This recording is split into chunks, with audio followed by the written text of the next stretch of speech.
We don't want boom. Don't want boom. No big boom. Unless Let's boom shit. double. They call me Mr. Bombast. That's like, okay. Yeah, basically. So I think it's Spot. yep. There we go. So she's gonna charge. Yep. Let me run. Are we not meant to kill him? Wait a minute. Did we not go that way? Well, Ouch! oh yeah. Nope. That's death. You led me astray. I apologize. I'm sorry.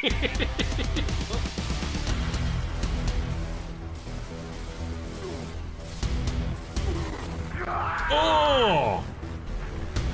Really? I got overzealous. Happens to the best of us, pal. Did you get upstairs? I'm upstairs. There's a guy up here. From memory, there is a cog tag right down the end of that pier. Which pier? On the right. You know, in the ocean where a pier would be. I think it's this way. Yeah, this way. Up here? Up here? Yeah, up here appeared. A pier appeared up here. I was about to say the exact same thing. Yeah. I also really need a pee. So. We'll have a quick pee break after this is over. Yeah.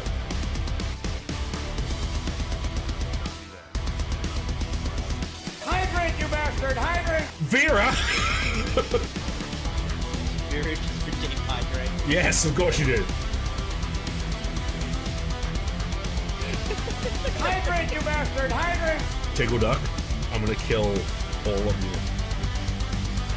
The, what do you call it? The books and the comics go a lot more into that. Yeah.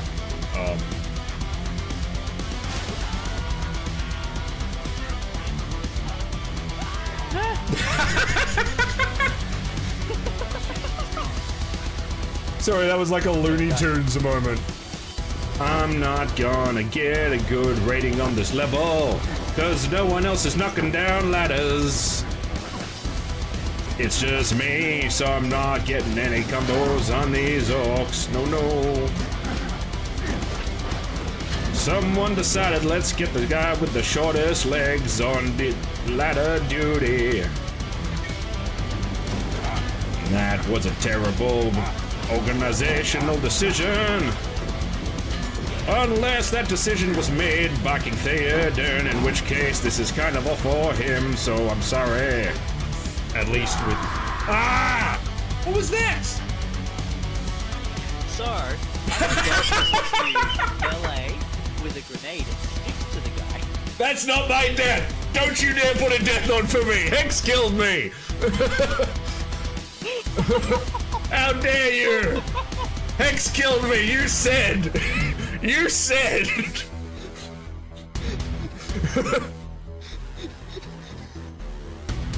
Hydrate, you bastard! Hydrate! Don't you hydrate me! I don't need hydration right now! I need answers! I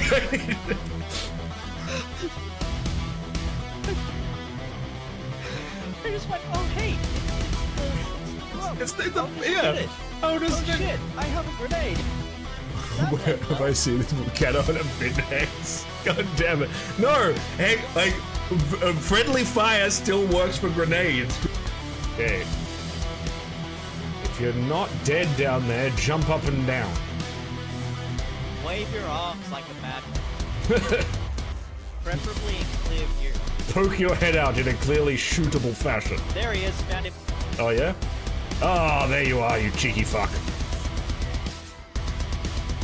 And he wouldn't have gotten away with it too. Rough meddling kids.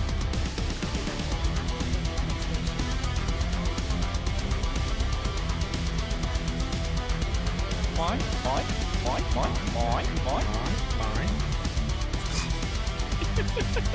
Yeah. Use this. Hex needs the ammo, look how much he dies. To be fair, to be very fair, like, for, like, I feel like for someone who, as I stated very proudly at the top of this stream, this is my game, and I have died 7 times, so I'm feeling the shame a lot more than. I'm still feeling the shame, just saying. Yeah, okay. Just running back up on Aerith and being like, hey, she's like, hey, we set up all the flowers around the Greenleaf Orphanage. What did you do? I fought a god! It's fun.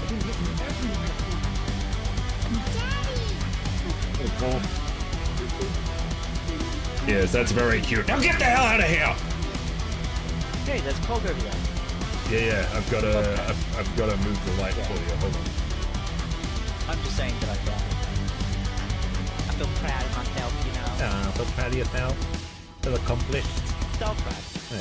So proud. So We'll proud. get a Hey, you're gold. proud of me, Dad? We'll get a gold star for you.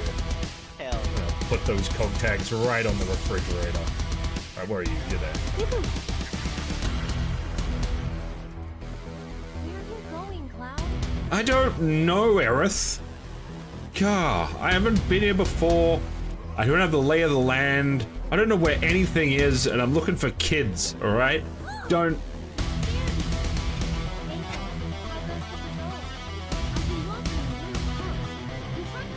Oh, Jesus, everyone's down. Yeah. Come on! Come on, help us! Oh, no! Oh, that's a death for both of us. This bit. Oh, Greeny, you bastard! I'm so glad I turned that down. Discord and socials on my side as well. If you want to find me. And yes, if you haven't already, go and follow Hexafire. And if you haven't already, go and follow Heavy Metal Game Master. No, I'm doing the positivity here. That's okay. We can both do it, damn it. Yeah. Oh, do we have friendly fire on? No, we do not. Thank God. Thank God.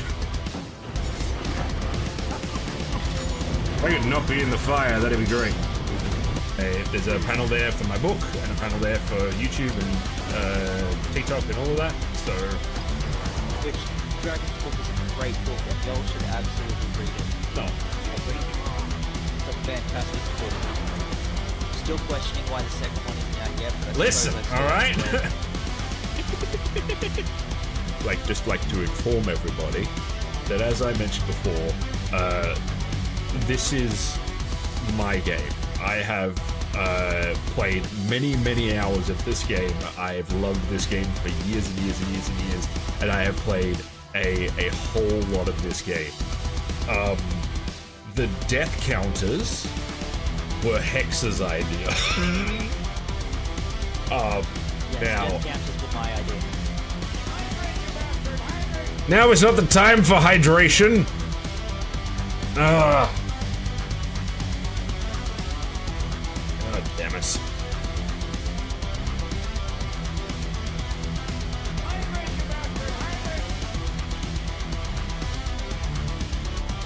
Breaking up for the years of farming. Oh, how dare you.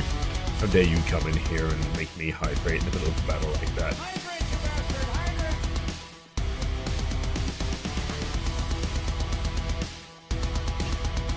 If I could find a couple more statues so I can make myself some new armor. There, yes! Give it to me. You. Random statue. You need granite? I feel like it's been a while since I've told a statue to go fuck itself, but... fine. Here we are, I guess. It's funny because I was mentioning to my mom recently that I was like, oh, you know, it's something about bagpipes have always really, like, hit me. Like, I've always really loved them, and they always make me feel really, you know, emotional or something like that. She goes, yeah, you know we've got Scottish heritage, right? And I was like, what? No! Why wasn't I informed? How? What? Why am I like this? What is going on here? Hello? Can you hear me? Why am I big? I mean... Hold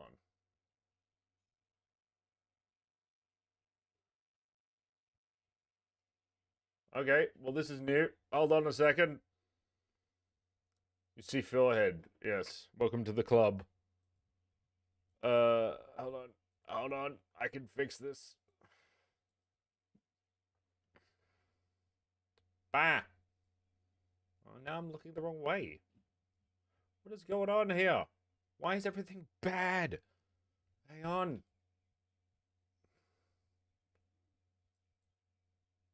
Hello. Yes, now, flip that shit.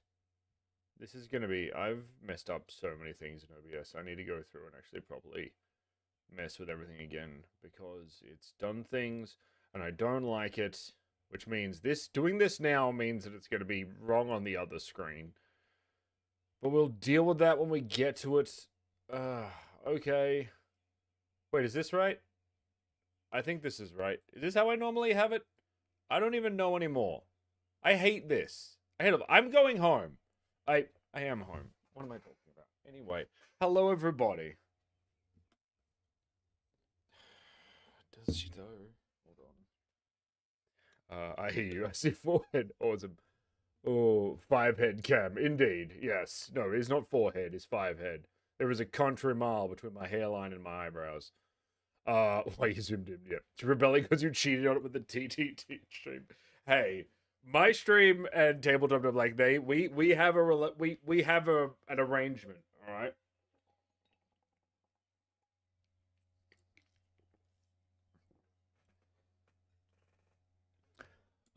Oh, that makes so much sense. What makes sense?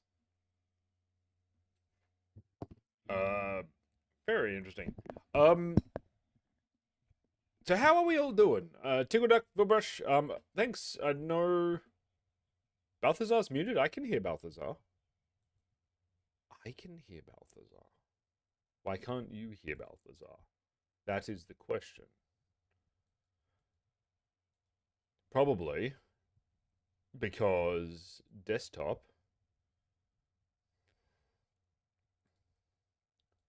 is going to default for some goddamn reason instead of this one.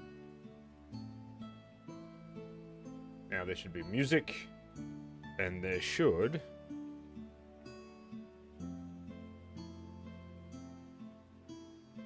be a Balthazar. This is a test. There we go. Balthazar is back. There we go. Alright, well. Thanks for hanging out, everybody. Let's go. No. Your camera setup being spiteful today because you cheated on it. It's not. It's not. That's not cheating. I didn't cheat on it. As I said, we have an arrangement. I didn't get. Dice tray. I'm good at this, everybody. There's too many things going on. That'll do. Thank you very much. Alright, how is everyone doing? What we got? Tickle Duck's doing good. Just finished cooking some steaks and mash. Ooh, yummy. It's the Jazza curse. It is the Jazza curse. Oh god, that was funny. That was after, like, so much configuring before stream, too. Like, that was not like a, you know... That was not like a, oh dear, like, who could have foreseen this circumstance? It was genuinely like a, everything here, so much has gone wrong. Let me see if I can, I feel like it's a little big. Let me bring myself down a little bit. There we go. That's better. Hello, everybody. So the tech gremlin snuck into your bag. If I have the tabletop time, tech gremlin in my house now, I am burning the tabletop time studio to the ground. That is not, no, I do not have nearly enough equipment for that, gremlin to stay alive. He will not be stimulated here. Because really all he has to muddle with is like my webcam and my OBS and maybe my microphone, whereas, oh lord, he has so much to work with at the tabletop time, studio.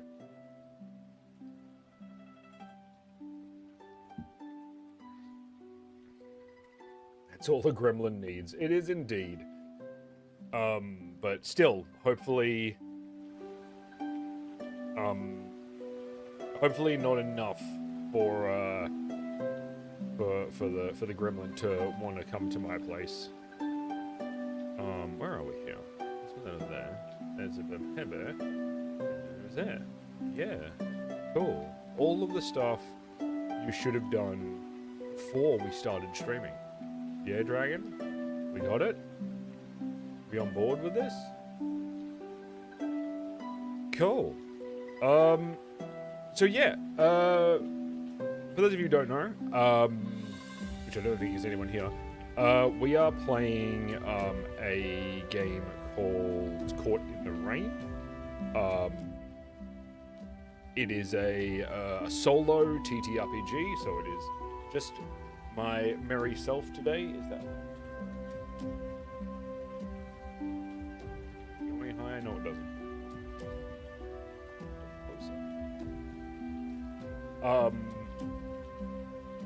This whole, I don't know, everything's moved. I'm not happy with anything. This is going great. This is going real great.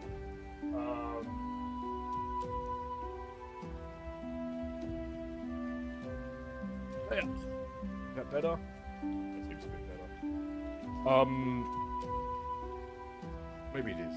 Maybe I do have that somewhere. So yes, so we're playing Caught in the Rain. It's a solo mystery TTRPG that is by Ravensridge Emporium, who are a small Australian TTRPG company. They were very nice enough to send me an advanced copy of this. It looks really cool. I'm pretty excited about it. It looks pretty interesting. And yeah, I'm excited to get into it. I've had a little muddle with it, but it's still fairly new to me. So we're gonna learn a little bit together. But it should be good.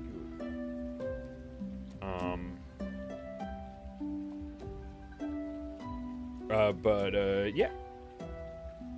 Did we all enjoy the speaking of tabletop time though, and trying to ignore the Chaos Gremlin? Did we all enjoy the tabletop time shenanigans the other night? Suck it home, but I hope you have a great time, and I'll be catching the VOD. Suck at work, sorry. Share the good news, I got myself a new job, working my notice at the moment, but I'm free. Hell yeah! Very excited for you, Mari. Yeah, we all enjoyed it. It was a lot of fun for me. I had a lot more fun than I thought I would, honestly. I liked it become hard. Combat is hard to follow, I think.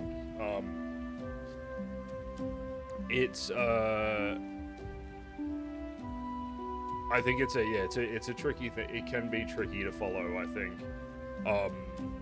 Obviously, I think it's much easier for me because I really just need to worry about like what's in front of me, and I sort of get what's going on around me.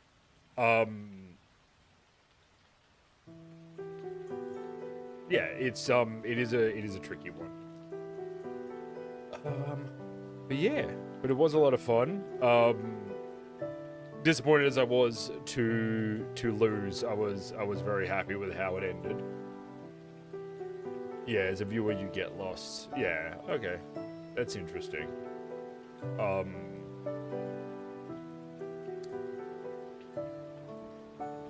Because that might just be, but I guess they've been playing it for a while, haven't they?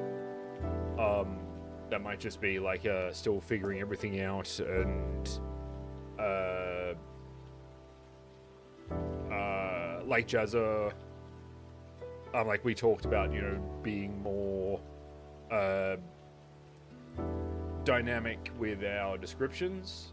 So being more like, rather than saying like, I'm gonna go for this guy and hit blah blah blah, it's like, no, I'm going to, you know, charge forward to this spot and then do this and blah blah blah. So it's interesting like that, but at the same time, it is tricky when you're sort of, I guess, still figuring out a system. All that. I left the same feedback for them. Ah, cool, awesome. Yeah, it is a tricky thing. I think in any gameplay, you can struggle to with any game you can struggle to sort of keep track of where everyone is and who everyone is, like who's attacking who and all that sort of stuff. But at the same time, it's combat is quite slow. My main issue with it has always been the measurement and movements. Yeah, the movement thing, it's one of the things that it's like, how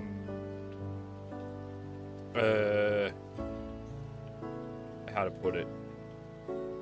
It's there's points with it that I sort of look at it and go like the measurement and movement thing. I had a thought and it's gone.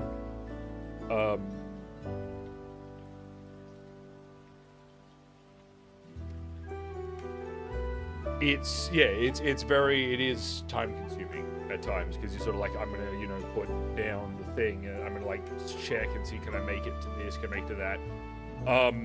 And it's weird that it's slow, because there's a lot of the combat stuff that feels like it should be fast. And I think we've discussed it before. But I think if they could find... At always_sleepy907. Just Always Sleepy, followed. thank you for the follow. Welcome to the Academy. Very kind of you. Where have you dropped in from?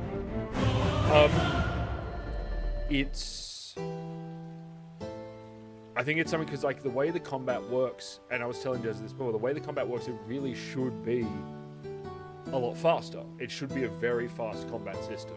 Because the thing is, it's like, with the whole, like, you roll and someone wins, it's not like D&D where, like, both of you can roll shit and no one gets hit. It's like, one of you is going to roll higher than the other one, and someone's going to get hit. Like, at the end of the day, someone is going to get hit. Which means that within a certain number of rounds, depending on the level of HP, everyone on one side will be dead. Presumably. But yeah, I think the movement in it definitely weighs it down a bit. And I thought I must have missed something when they tried to redo it, or maybe it was just overlooked. But I was under the impression that they were doing a new mechanic to what do you call it?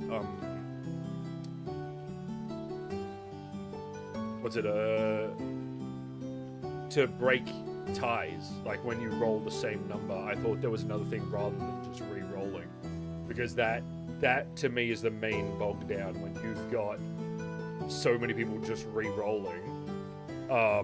It really should. I think it's really like, I think I suggested last time that I was on, I was saying, hey, why don't you make it, if there's a tie, it's whoever's rolled like the most sixes or the higher numbers. Like, so say like, okay, who rolled the most sixes? We got the same number of sixes. Who got the most fives? So it's more about, okay, we've made our roll on the spot. We don't re-roll and re-roll and re-roll. It's like, no, this is how we do it. But then again, it is up to them. Sorry, I'm just gonna cut back on chat for a moment here. It just needs a way to track on screen once the abilities, etc. are out. It should be a bit easier, but I really did enjoy it a lot. Awesome, thank you very much. Hi, I've just been scrolling through live, folks, and came across your channel. As a fellow TTRPG, I love the vibes, homie. Thank you very much. It's very, very kind of you. Yeah, we are checking out a new solo mystery TTRPG tonight called Caught in the Rain. It's a card-based, well, I guess it's got dice as well, but it's made by a small Australian company called Ravensridge Emporium, and it is coming out on Kickstarter soon. So if you want to check it out, feel free to stick around. Not sure if the music is louder than normal, or if you're just a little quieter. No, I think I turned music up a bit. I'll bring it down a bit more, just a bit over there. Combat to me seemed a bit faster than it has been in previous streams. Awesome. Through? I meant the... Sorry, I am very tired. Raven Emporium M? Ravensridge Emporium. if you put in, I haven't put on the thing, but in the thing, if you put exclamation mark rain in the chat, it'll bring up the Kickstarter for you if you'd like, if that is what you're after. A high end, like the weather. Sorry. Yeah, like I thought last night I honestly thought last night ran fairly smoothly. There were obviously, I think there were a couple of things, again, that I struggled with, mostly in the sense that I'm like, I don't know just how stuff was worded and things like that, like the whole what was it, ability dealing 4 damage over, like, I'm like, okay, but the weapons deal damage, so do I have to deal like 4 extra damage? And then it's like, yeah, I am so bad at this. That's all right, that's all good, you're all good here. Not at all, like, feel free to engage. There's no judgment here. You're allowed to be bad at things. You have to be bad at things to be good at things. That's what they say. Yeah, so that's all the info on the game, and yeah, that's all the info on the game and the Kickstarter there.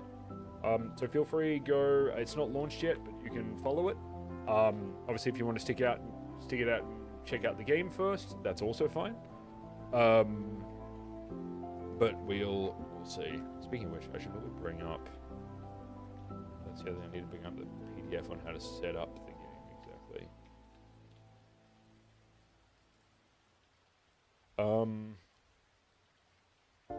But no, fully understand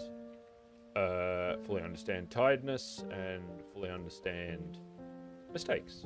That's all good. You're all good here. Absolutely safe zone here. Okay, setting up the game. But yeah, what time is it? 8:30. We should probably jump into this.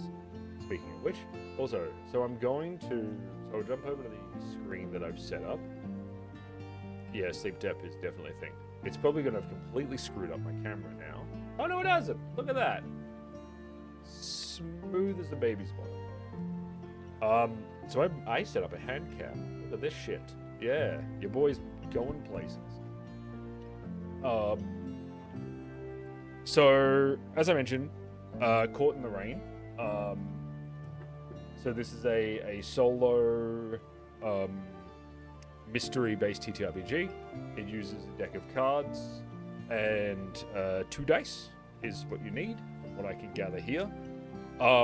You will also get on the side of the screen, you have a mystery sheet, and you have a get rid of those, and an investigator sheet. So there's a few things that to fill in for like character creation, but nothing's too strenuous from what I've found. Generally, as far as character creation goes, obviously you've got to put in the name. So this is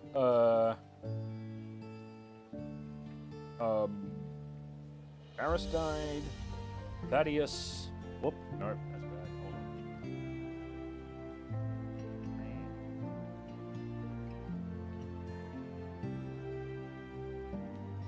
Thaddeus, Grunden, Magnuson,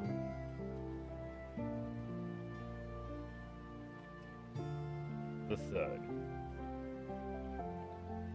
Apologies, you may notice my keyboard is off to the side here to clear space because I have a teeny tiny desk. New art for my investigator. Yes, I'll bring it. I can just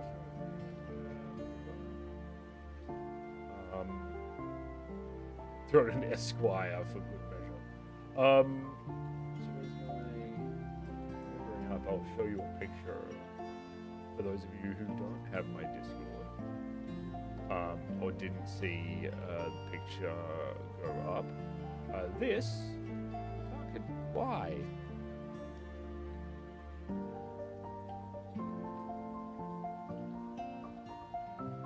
This is Aristide Thaddeus Grunden Magnuson III.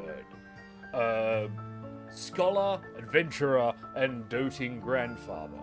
So this is one of my characters, one of my NPCs from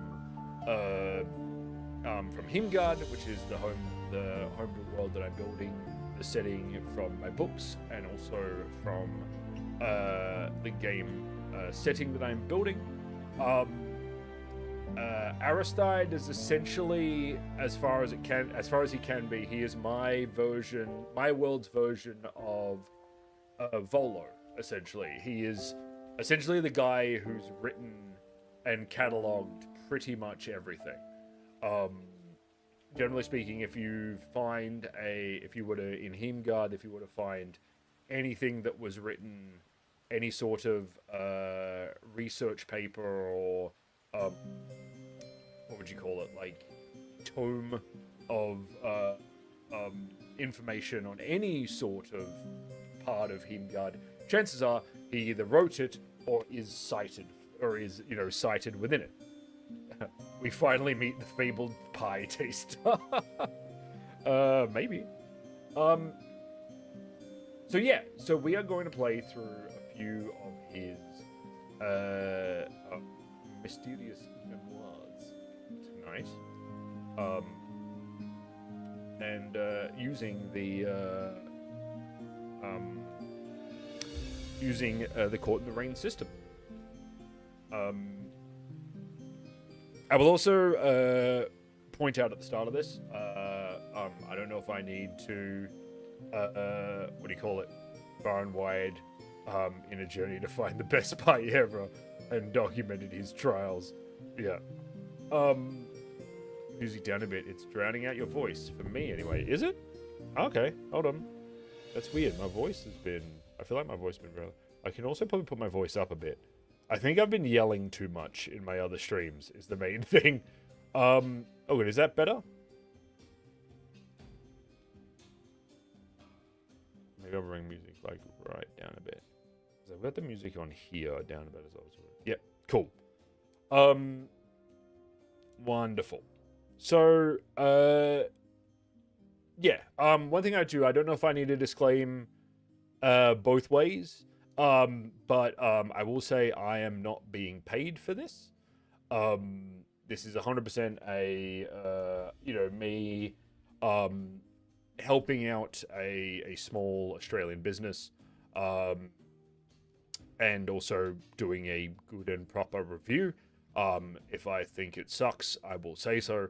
I doubt I will, but this is genuinely a review. This is not an ad. But hopefully in the future, maybe we can figure something out. I don't know. One day someone will pay me to do something. Cool. So, running through here, we've got our name, our trait, which I believe is generally like, as the name suggests, it's a like your character's main thing. Let me just bring up the character sheet. Where was the character creation thing?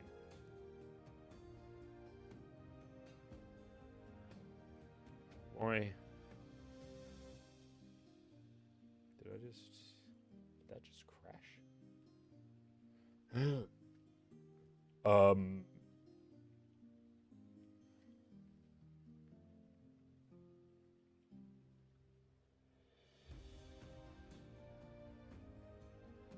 I did do something about this before, but it's like, so assigning a character's most proficient attribute to 2, 1 to their second most proficient, and 0 to their least proficient.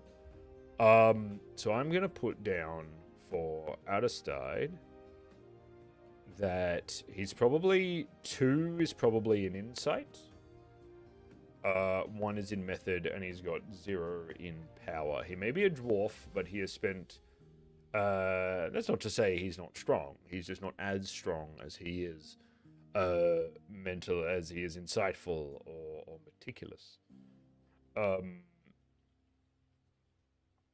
Create an obligation and write it underneath your highest attribute. Create a signature achiever, set the danger to 0, create a character name and add trait, which is on page 53. So I'm going to put his highest attribute will be, I believe there's a page for them, but I'm going to put it down as right. What's the word? Research tomes.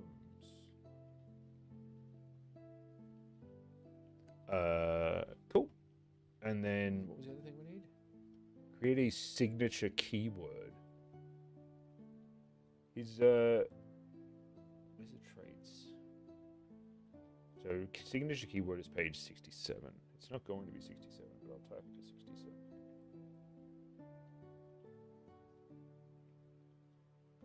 So the main thing that runs on this is there's a lot of tables. I'm not going to roll for this one because I've got an idea of who this character is. There are keywords you gain later. You can gain them later, and then I will roll for them. But the first one I'm just going to put down because again I've got an idea of this character and stuff. Is I'm going to put it down as knowledge. Cool. So yes. So generally the idea is that he's sort of a scholar character. So for trait was on page 57. Again, I'll probably pick one rather than reading. I know you can't see a lot of this stuff, but I can't set up so many screens, and I don't have any sort of like proper actual like switching things. It's quite difficult for me to switch on the stream, as you may have noticed. So yeah, but hopefully this is all good.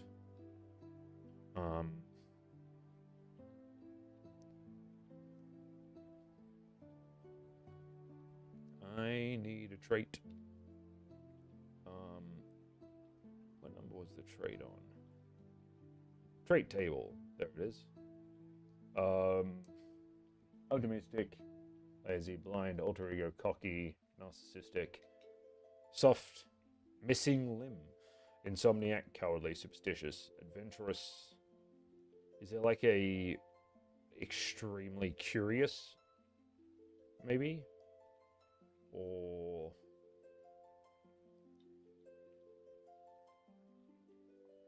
we're just gonna put what would it be? Insanely curious.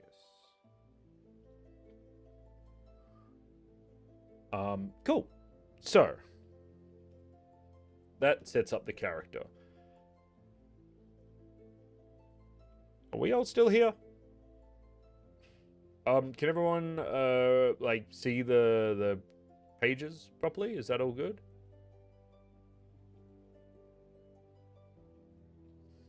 Does it all sit nicely? Only mostly? How do you mean? Like, is there? I'm trying to think if I can. I'm not there. I'm here. Let me bring this over here a bit, and maybe bring it up a little. So then I can take this one.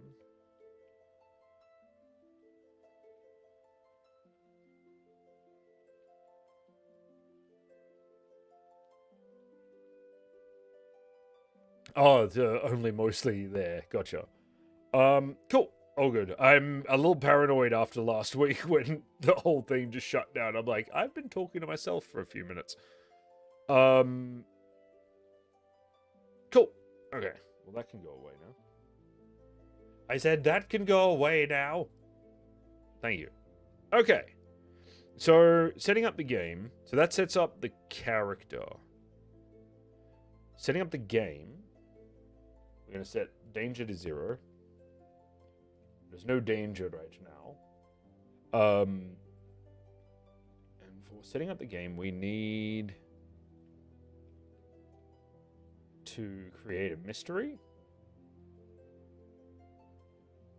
Start a game. Okay, so we start with a deck of cards. And you separate the cards, which is basically separating the so you've got one deck of face cards, and the deck of the numbered cards and the somewhere in here the jokers. So those go. Give them a quick shuffle.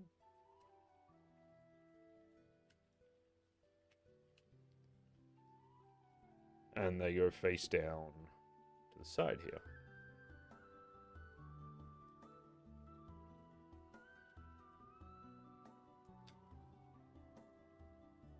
So what we have here, I'm going to swap those around. So that one goes up there. Actually, let's put them over here so that they're actually sort of in view. You are...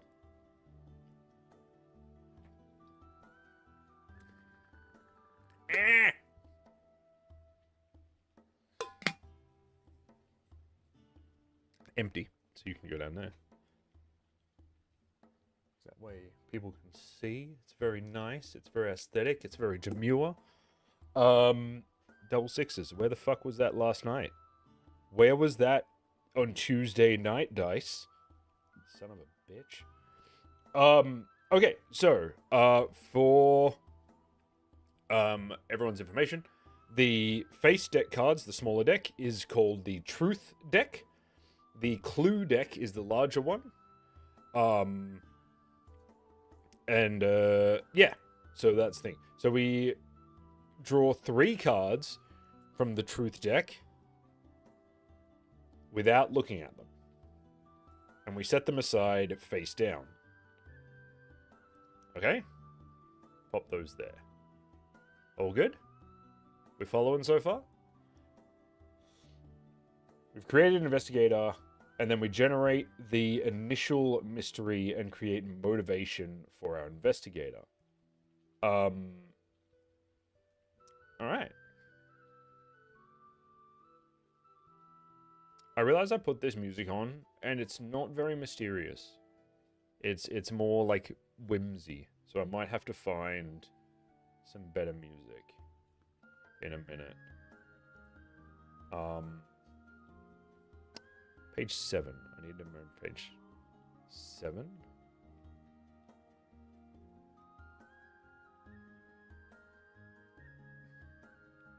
All right, so we've got this idea that so on the mystery sheet in the top left corner, I believe Elle was using them all on Tuesday. She was indeed. She did extremely well. I like the mice from the dice mat. Thank you. This is from the special edition of the Ragnarok Gods of Metal system, which I really need to get around to actually reading over and running because it's very brutal legend and it's very cool. But yeah, I got like a bunch of stuff from it, and this is the dice set that the dice tray that I got from it. So yeah, I am also a big fan. So we have to generate the we use a D6 to generate the mystery. So this is due to 3 tables that give us our location, the object, and the treachery that has occurred. So, rolling the dice, we have the mystery begins at the 1 stadium. Stadium. I don't know if there are any stadiums in Heimgard. Maybe it's like a maybe it's like an arena rather than a stadium or something. Or maybe they play sports ball. Who knows? Is that the stadium?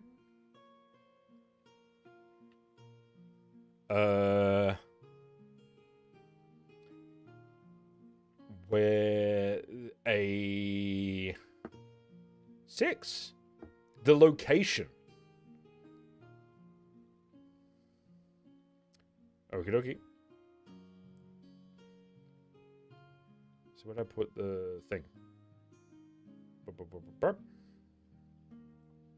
Where a location has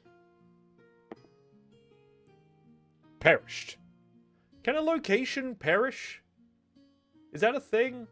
I don't know if that's a thing, but we're gonna go with it. How does a location perish?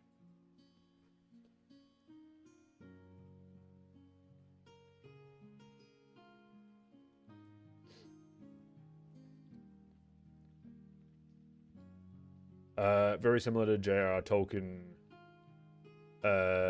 signature smoosh of initials. Indeed.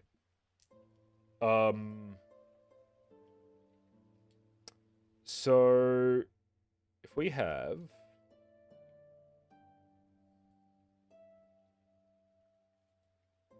let me have a look at some of the tables here. Hang on, I've got a thing of just the tables, don't I? Give me a location. Do you have is there a location table?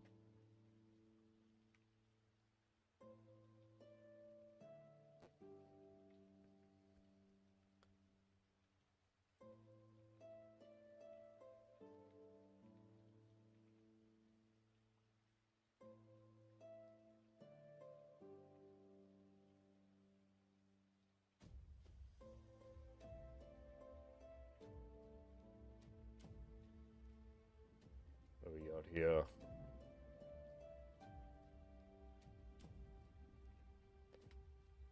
I guess tidal erosion? I mean, if the location is something like a forest, yeah.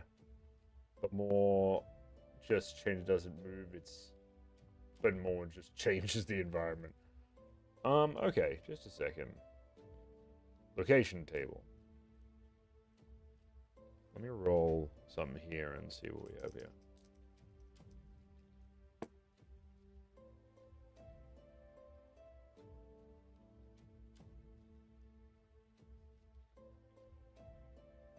Nope, get me up.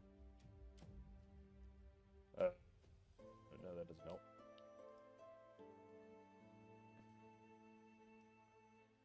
Hang on, let me try one of these other tables. Because there is a thing we can possibly do here.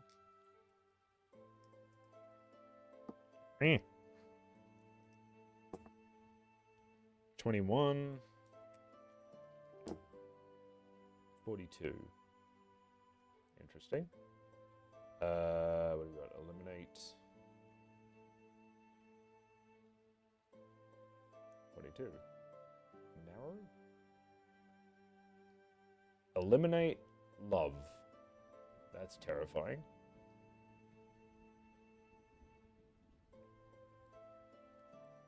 Or broken love. So, one of the things that this table, one of these things it does have is an action descriptor and focus table, which allows you to sort of like nut out in your head how certain things may come about.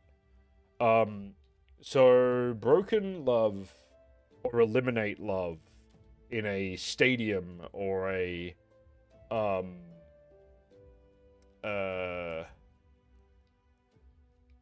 maybe like perished in the sense that like it's perished in the sense that it's sort of like it's a ghost town or like they believe it's haunted.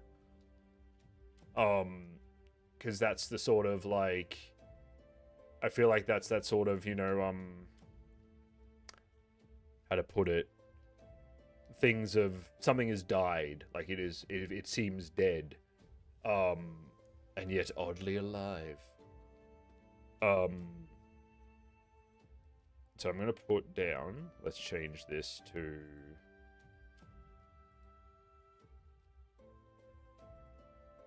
where a location has, I'm just gonna put become haunted.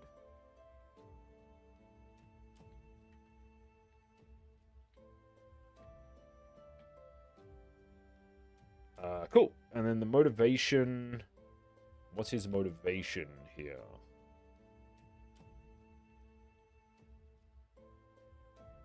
Was there a...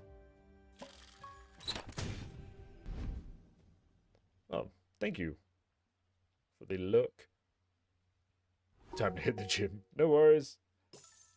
What do we got here? Where's the...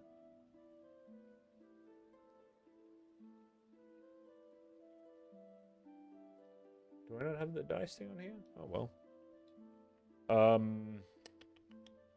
Where was it?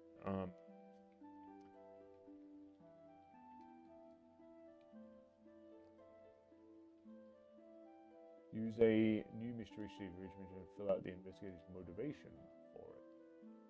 Where do I find the... Do I have to find a motivation, or can I just choose one?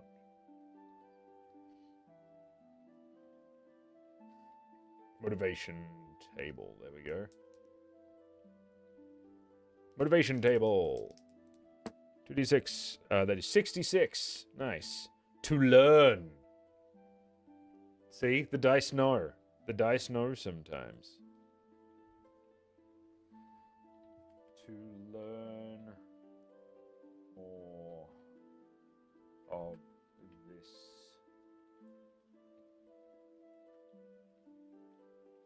Actually, let's... On this.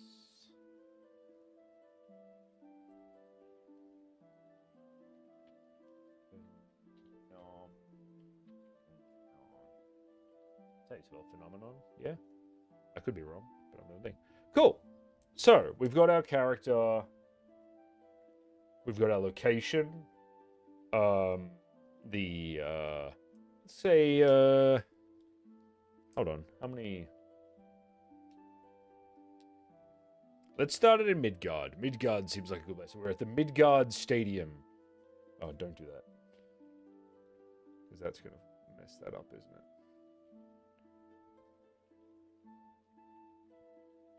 Sorry. So Midgard Stadium.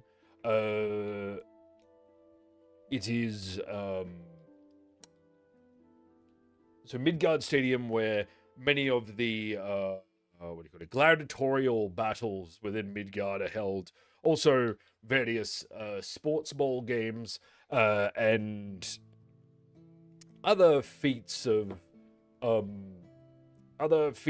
daring, strength, and athleticism usually occur. I, Aristide T.G. Magnuson III, make my way into the main, attempting to inspect. I approach the Midgardian Stadium, inspecting the surroundings for any form of danger. So starting off, you will use I believe it's an inspect roll to get inside. I've got a cheat sheet somewhere. Hold on, let me find that. I'm just opening up all of these things.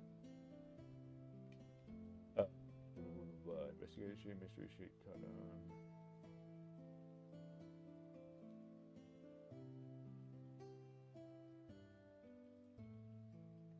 I definitely had a... There we go, quick rolls. Inspect roll. We use 1d6. So, starting off, I will attempt to inspect the area for any potential danger or a way in to the establishment. Start. Locate stage. Okay, cool. So we've infiltrated the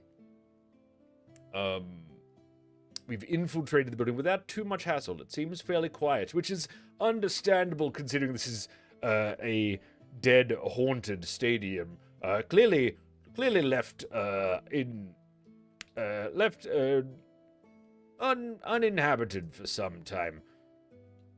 But we enter into the foyer of the... What are we here? Of the foyer of the stadium. There are tickets still strewn in the wind across the floor. Buckets of various snacks left to rot and fester on the ground. And an odd eeriness in the air. I will now... Wait, choose one. Investigate to establish truth. Rest scene. Every turn mark locks it. Write down your guesses for the set aside truth cards. Okay. So, we will find our way in. So now that we have found our way in, we must locate the issue. So if we go and find, hang on, where's the actual like table thing? So the main thing with this, from what I remember, is you use checks using your various skills, and that can add that can change a scene. It can also investigation scenes. There we go, investigate scenes. You begin with the locate stage unless the inspect roll requires you to begin with the infiltrate stage instead. To move to the next stage in the sequence, your investigator must succeed in an attribute test for an action, which makes sense in the fiction. This action might be searching an area to complete the locate stage, cracking open a lockbox to complete the acquire stage, or slipping out the back door to complete the escape stage. So I do notice some semblance of what appear to be potential, albeit, to the smaller-minded, potential supernatural activity in here. I don't know. I'll have to find somewhere that has a bit more evidence of this. So I'm going to use my keen sense of my keen insights here to attempt to find something a bit more substantial. So we go down to attribute tests. How do you perform it? Based on your description, you will determine whichever attribute best describes the action you are attempting. You then roll 2 6-sided dice and sum of the results plus the chosen attribute's number. Then refer to the table below to determine the outcome. If the 2 dice have the same numbers, then a random event also occurs, which has been happening a lot with random rolls recently, which is not good for me, possibly. Okay, so that is a 6 and a 3, so that is a 9. Can we see these dice okay? And does that bother anybody? So that's a 9 plus a 2, which is an 11. Which is a success. The investigator succeeds. What do they do next? We find a clue. So we succeed. So we've found a clue because we've rolled above a 10. Well, we've rolled and we've gotten above a 10. I see them fine. Awesome. Thank you very much. So we receive a clue card, which again are the numbered cards. And we have the 5 of hearts, which we can mark down on our mystery sheet. So I assume it goes here. 5. I'm just going to put H.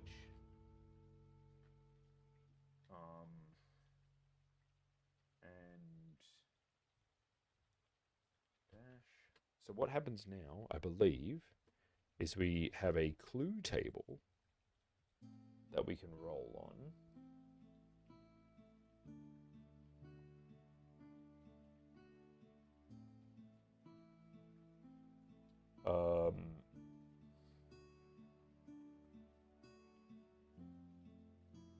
Clues.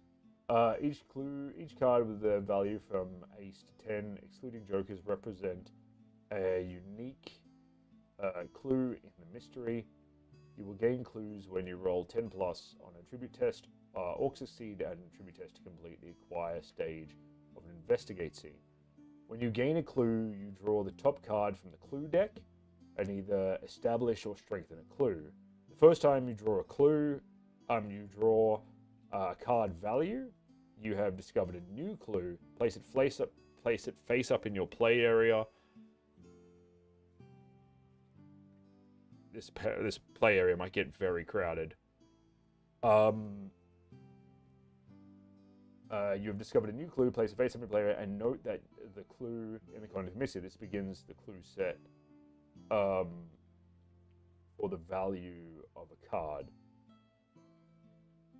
Use the random tables in the book for inspiration, then use the words generated to contextualize the clue in your fiction. Okay. So, we go to the tables here and find the clue table. It was definitely a clue table.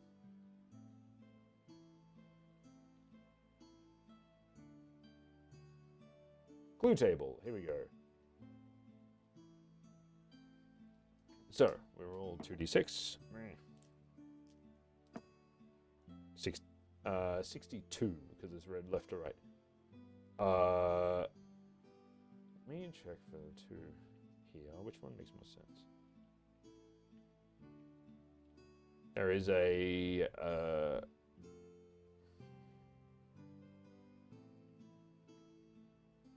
poisonous substance. So perhaps so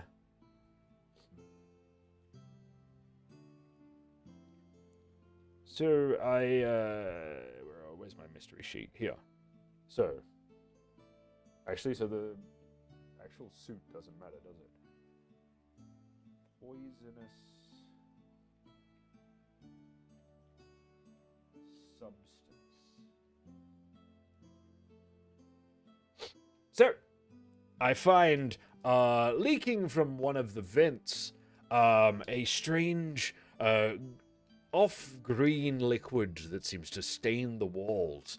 Upon examining it closer, my keen olfactory senses have dug up that this is some form of narcotic or poison, some sort of toxin, whether it be natural, artificial, or supernatural, is yet to be discovered. But it does tell me that wherever this came from, it probably came from whatever ventilation room that this building happened. So I'm going to go and find that. Excellent. That progresses us to the next stage. So we have gone through infiltrate, locate. We are now... Oh, but we've moved from that, which puts the danger up by 1. So danger can add to rolls and cause issues down the path. But yeah, fun times. So, continuing on through the corridors, a strange, eerie sound seems to blow, almost wailing through this building.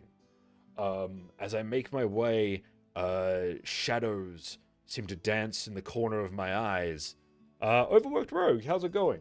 Welcome to the mysterious memoirs of Aristide T.G. Magnuson III.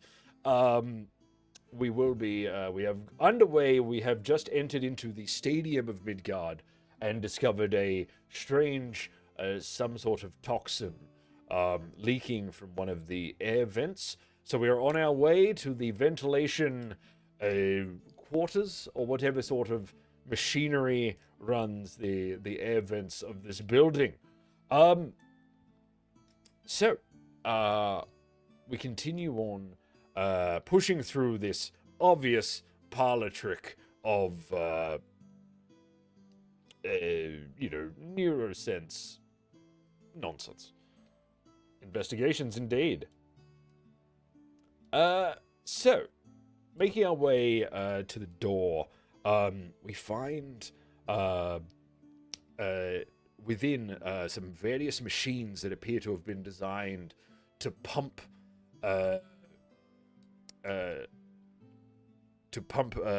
air, proper oxygen through the building and some of the smaller rooms.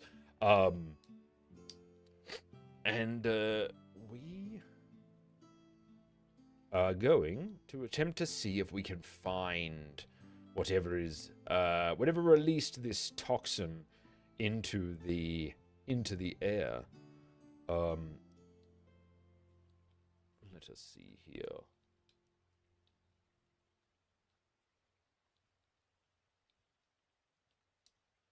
I will once again use my keen sense of insight to get through this little investigation.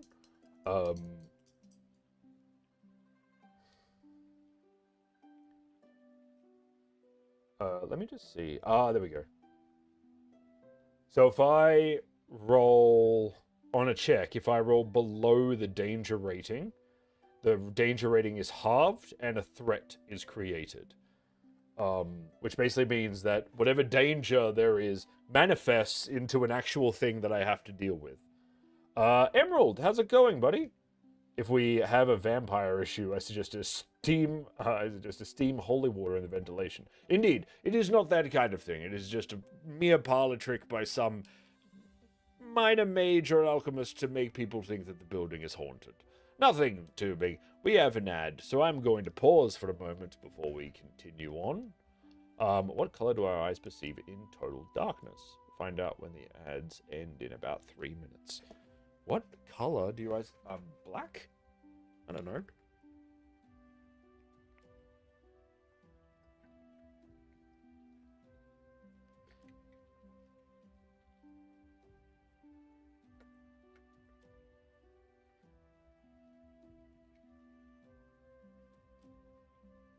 I'd assume so.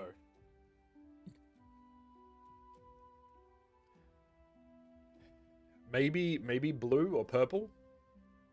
That was a lot. I apologize. Hold on a sec. You know when you're like, it's almost like when you're drinking and it's almost like you try to talk halfway through? Ugh, that hurt.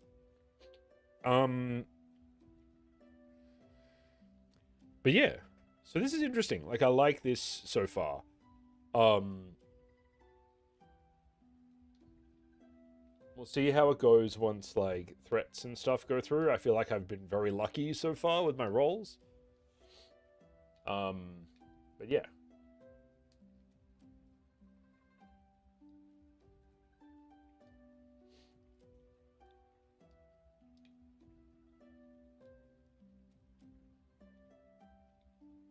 At the same time, my grandpa always said I was being greedy when that happened. Oh, Rogue, how are you? You are not subscribed. How are you not getting ads right now? Total darkness is no light, but don't we need light to perceive color? So maybe true question, the answer is none. But I'll stick with black. I feel like it's going to be like a deep purple or something. My god, ads. I finally went through an ad break. Oh god. Oh dear. Going red since it has the longest wavelength in the light spectrum. That's actually not a bad guess. It's a very well thought out, well considered guess. So yeah. You stay over there. I'm ready for you yet. At Xanthos 2020. Ah. Just subscribed. Your name has been added to the records. Xanthos 2020. Thank you for the sub. That's very kind of you. How are you doing? I don't think have I spotted you on here before? I don't think I have. How are you doing? Very welcome. We are just checking out some Caught in the Rain. It is a new solo TTRPG by Australian company Brain Grey. Cool. Yeah, no. Good DM for the first episode. I had a lot of fun. Turns out the best way to challenge your players is not with a tough final boss, but by telling them to stack their dice in a tower in under a minute. Very, very. That's a bullshit answer. It is indeed. Oh god, that is awful. But yeah, Xanthos, very, very welcome. Thank you for hanging out. We're checking out Caught in the Rain at the moment, which is a solo mystery TTRPG made by a small Australian company. It's going live on Kickstarter very soon. If you would like more info on that, please go and check out. Doing good. I followed you on TikTok and YouTube to check out you on stream. Oh, thank you very much. That's very kind. I am also streaming on YouTube. Um, but yeah. Yeah, very welcome. Very welcome. Cool. So, that is everyone back from ads. So, we have found our way, the good Aristide, Magnathan the Third. We've made our way to the ventilation room, and we are going to, attempt to see if we can find if there's some sort of device or evidence of what left this, narcotic or toxin substance in the room. And now we're once again using my astute sense of insight and am I using this just quickly? Am I using this correctly? Let me just double check it here, because I know it's got particular things on how it's said, and I know people like to name things.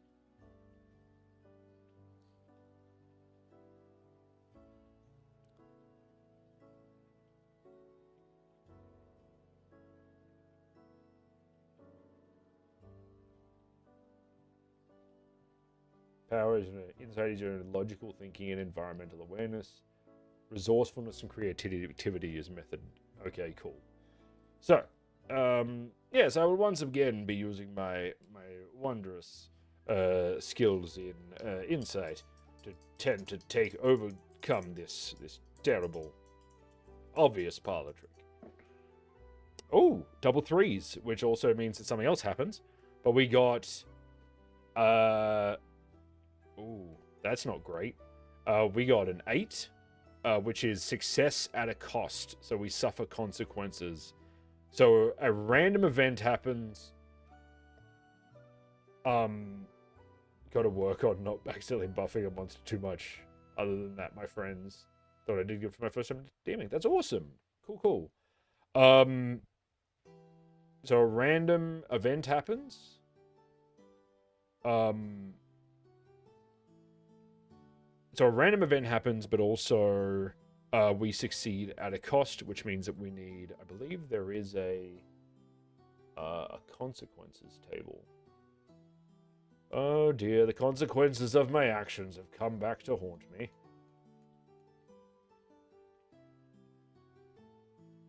Where are we here?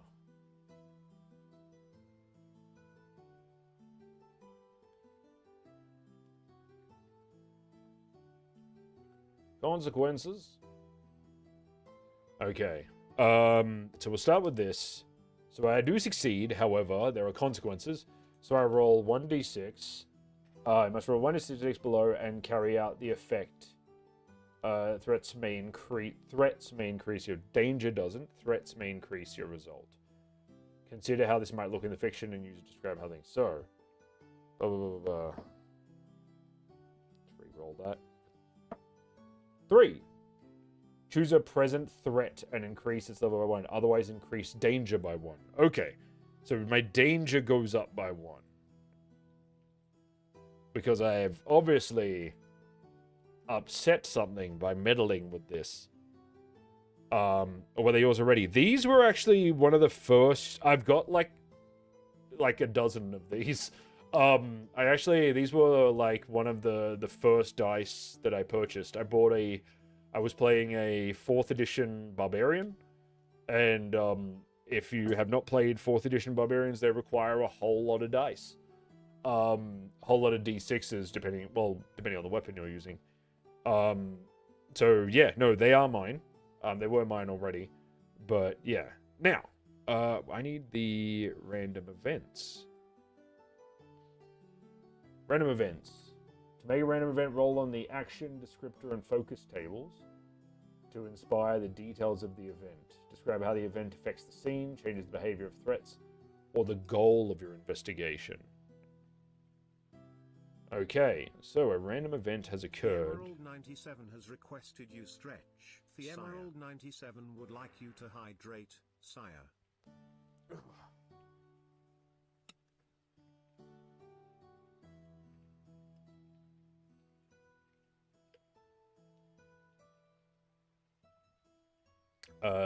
Thank you, Emerald.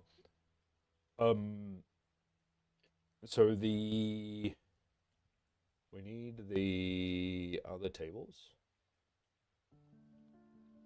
So the action, descriptor, and focus tables. So we roll on all three of them. What do we got here? 51, which is reveal.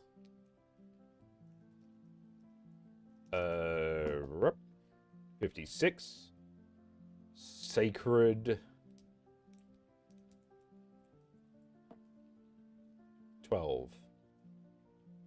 Clue. Reveal sacred clue. Had too much paperwork. Way too much paperwork. Wait a minute. No, 12.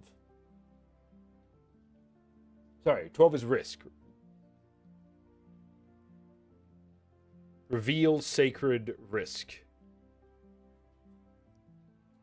So, I figure, what do we got here? Reveal. So what could that be like? Reveal sacred risk. So possibly, maybe whatever this is a threat to.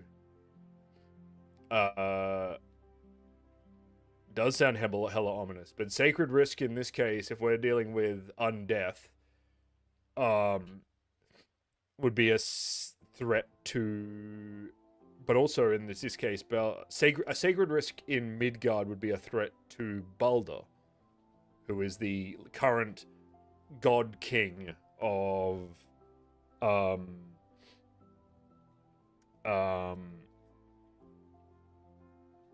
the current god king of Midgard. So,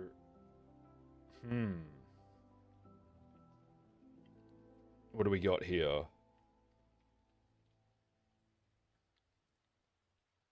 So a random event, let me just check that again. I apologize if I'm continuously going back to things, like, as I said, I'm still learning a bit of this system. I heard he has a very nice gate. Oh, well, that's a thing. Baldur's Gate is not the guy, as it turns out in Baldur's Gate 3. The guy who created Baldur's Gate, his name isn't necessarily Baldur. His name is Balderon, which I found very funny. Where'd that go?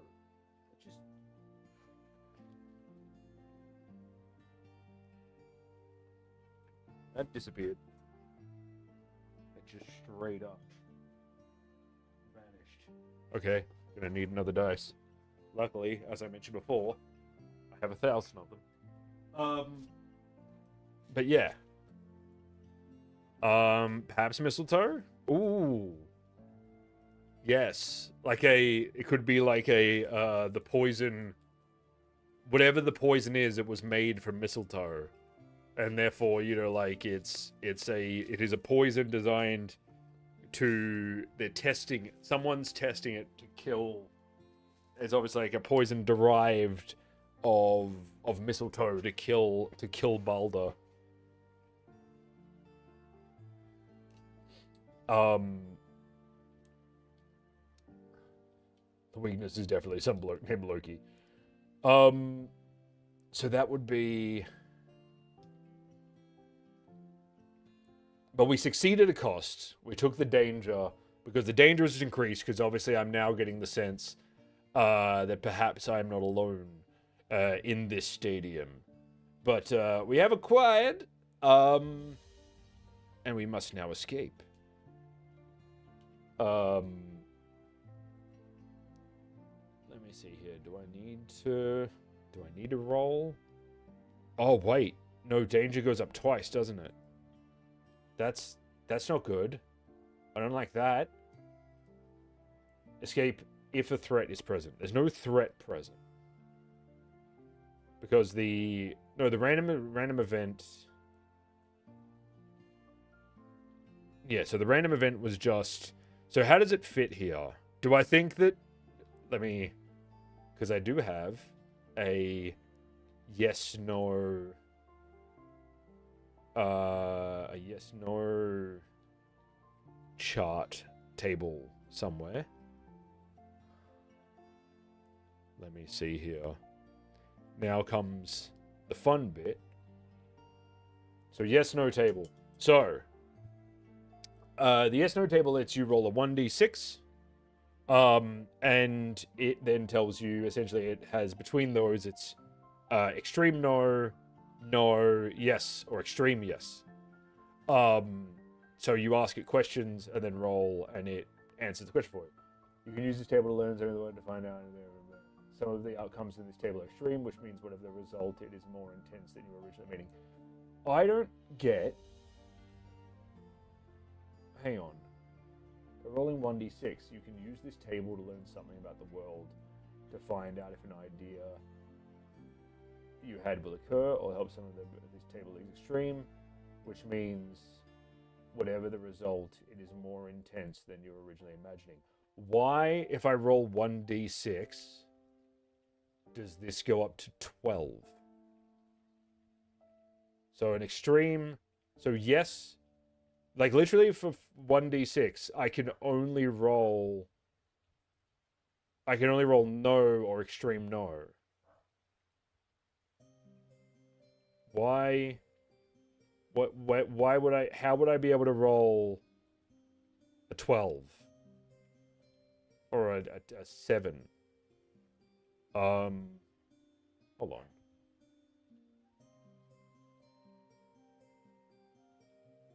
You find yourself asking what should.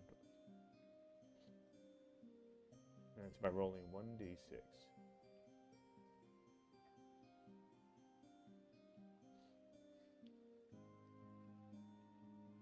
I'm so confused.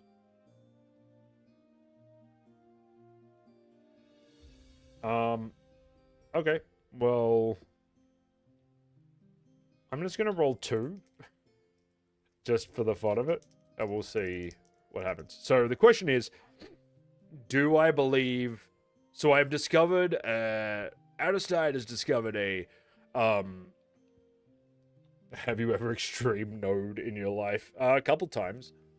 So Outerside has discovered a small device. It appears arcane in nature and smells of a concoction that I remember from a time ago, that smells of mistletoe. I believe this is potentially some sort of device derived by the servants of hell as an attempt to, at the very least, scare the enduring Lord Balder. My question now is there something in here? I sense a presence nearby. Is this a threat that I need to be concerned about? Oh. Absolutely it is. Cool.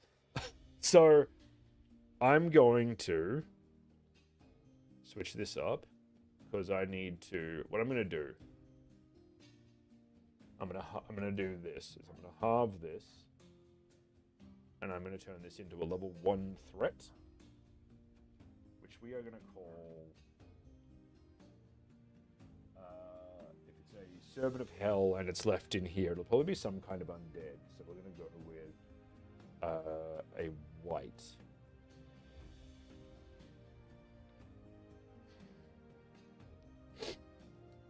Put the kettle on. So we now know that we are not alone in this building. Something has been stalking us for some time and now looks for us, I think? Or is it a... Let me just double check here from what I remember. A level 1 threat, I think. No. A level 1 threat is... Threat 1. Dangerous but not seeking me. Okay, so it's wandering. It still doesn't know I'm here, but I am aware of it now. But I now need to escape. I have acquired what I needed, and I need to get out. So, if we have any keyword and subject consequences, when do I get... Do I get a clue now? Or does I have to actually get out first? Hang on.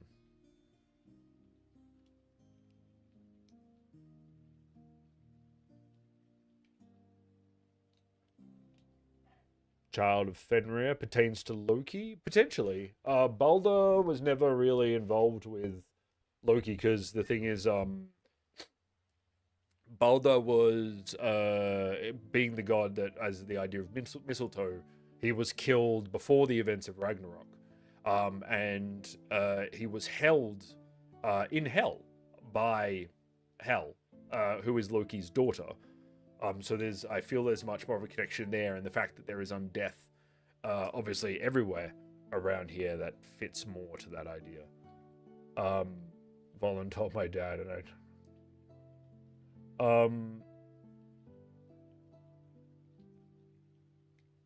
so if we are, hang on, how do you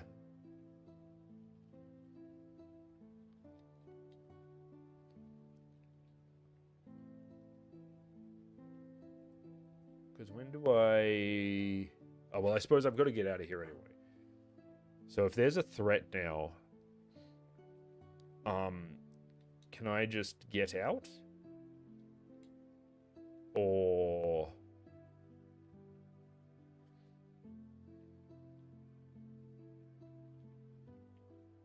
Where's the escape scene? Oh, there's threats. Hold on. How do you make a threat? Each threat is given a level from 1 to 3. Depending on how dangerous they are. Write this level next to the name, which represents the threat. After every attribute test that was not made against a threat, the threat acts against your investigator. When a threat acts, you roll 1d6 on the consequences table and add the threat's level to the roll. So I've got to deal with the threat. You can act against them by performing an attribute test. If successful, make a mark next to the threat's name. If your roll was 10 plus, insert 2 marks. Once the number of marks next to the threat's name is equal to its level, the threat is removed. Okay, so we will act against this threat and then we will escape. Because we can't leave this threat just wandering, this wight wandering the halls. You know, if he gets out, it could be devastating to the people.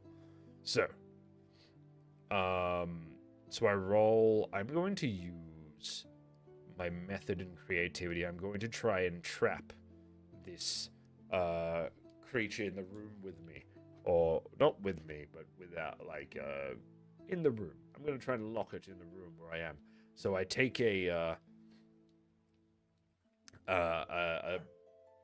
piece of steel, a small wrench that I find, and I'm going to tap it against one of the pipes that is leading to try and goad it to come and attack me.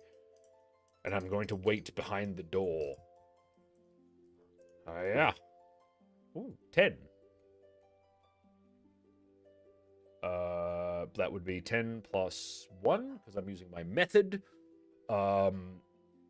Which is I believe, a great success. Did you train your voice for singing or acting? Your accent is less Australian, more posh, like Tim Curry. Well, thank you very much for that. Not really. Like I do my voices for tabletop games and stuff like that. I have done a little bit of singing when I was younger, and I was always into acting and drama. But yeah, not really.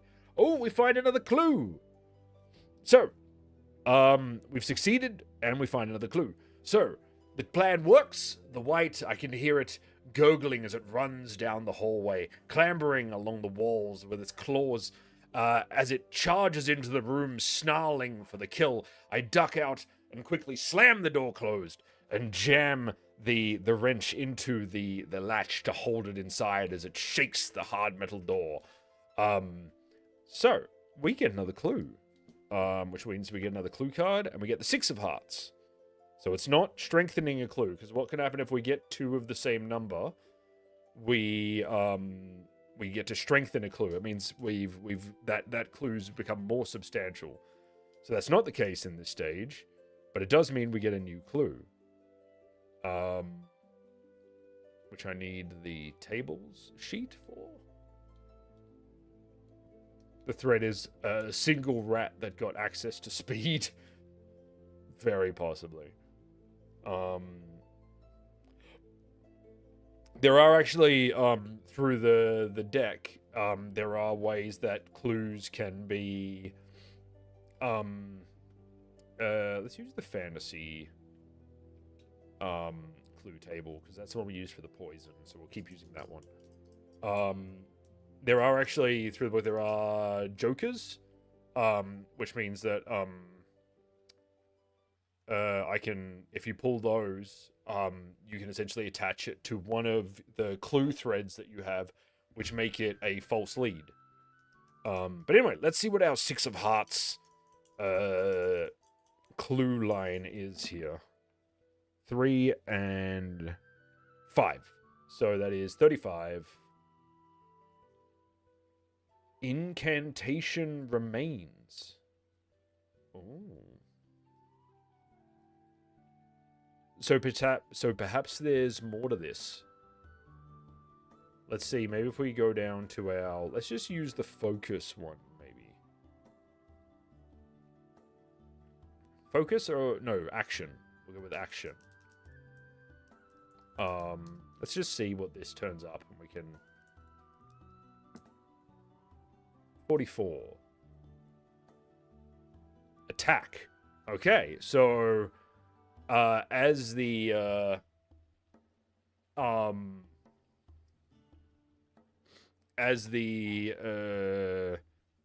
so perhaps as the white turns around, I see it through the grate in the door as it's trying to clamber and bite at me, and I see various see an obvious unnatural rage in his pale milky eyes.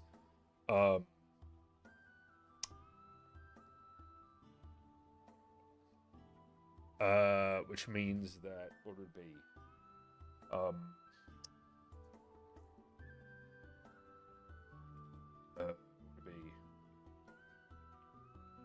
What was the incantation remains?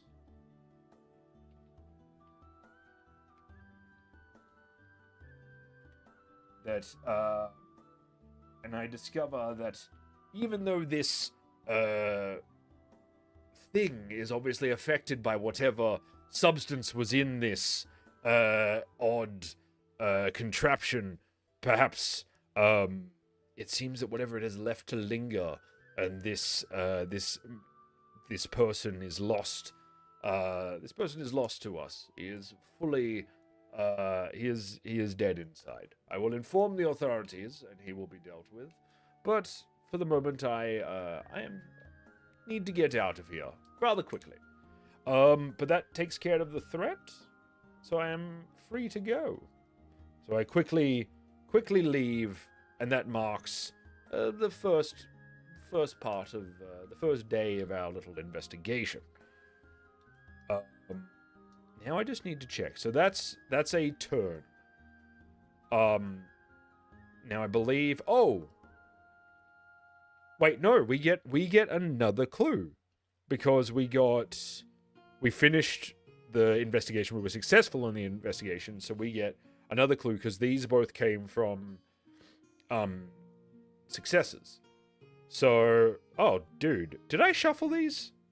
7 of Hearts. I might give these another quick shuffle.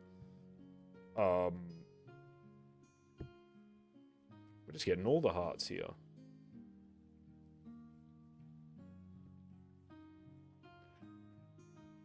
But that also means that we get another clue.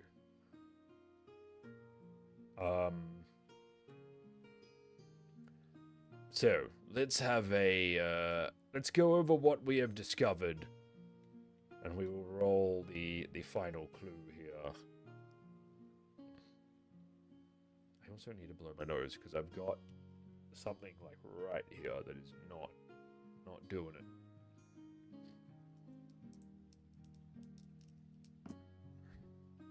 So we got 53. Yeah, 53, which is animal gathering.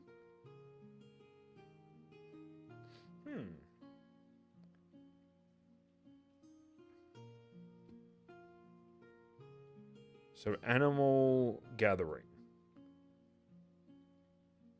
And maybe we'll roll a focus one.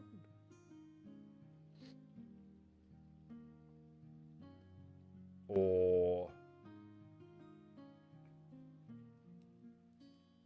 let's see here. If I roll 24.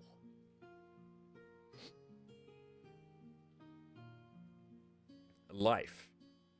So there's an animal gathering giving me murder on the Orient Express 5s, but Norse. Yes, indeed. Oh, yeah, Rogue, I don't want to, like, give away too much here. Aristide is an NPC in my game, in my world. He is essentially, if you know much with, like, D&D stuff, he is basically my world's version of Volo. Like, he is, yeah. So, it's one of the reasons I was very amused at Mac naming his character, like, Hugo CDC,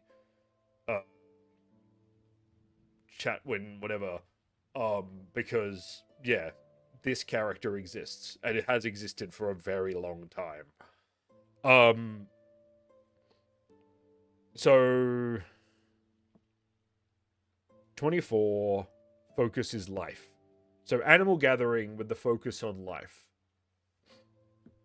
So possibly maybe I noticed that there are certain 7.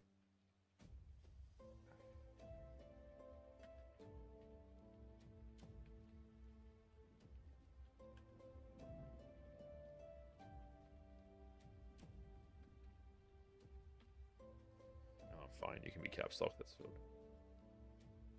I'm not late, you're late.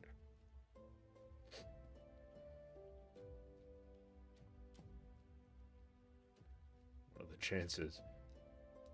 Treasure Planet or the Atlantis movie. Yeah, that's probably very close. Yeah, if you are, just a reminder that if you are enjoying the system, I will probably play more of it in the future because I am really enjoying it. But also, if you type !rain, RAIN, into the chat, it'll bring up the Kickstarter for this. It should be launching later this month. Please go check it out, follow it, and help out a small Australian TTRPG business trying to get their shit off the ground. Because, yeah, they're very cool people. Cool. So, we've discovered an animal gathering here. It seems that whatever toxin has affected these people doesn't affect animals. There are rats and small dogs and other creatures, cats, that don't really seem to be,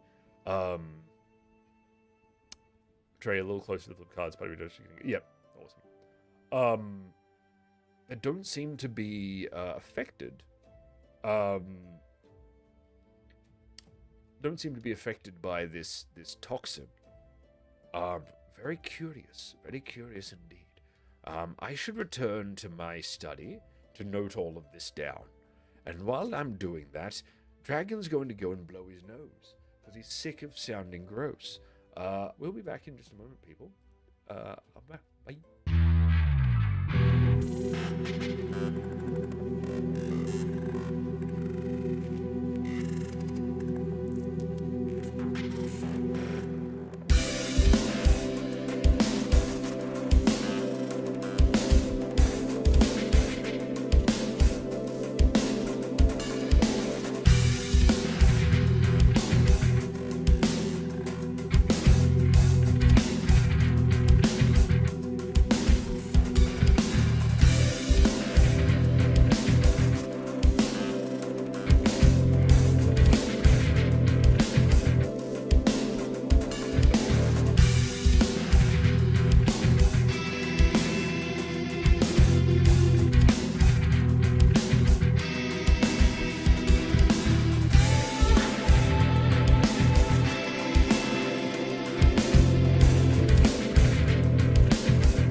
return. No worries, Rogue. All good. Get home safe. So, we have finished our first day, or our first bit. Now, there's a few things we need to do here. Now, because what we can do...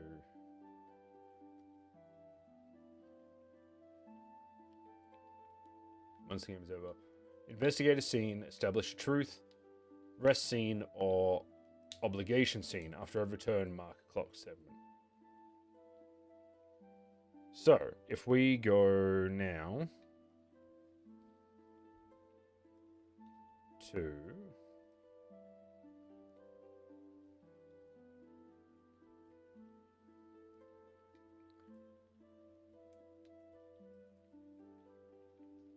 Finishing requires you to complete the acquire stage. If a threat is present after completing the acquire stage, you must also complete the...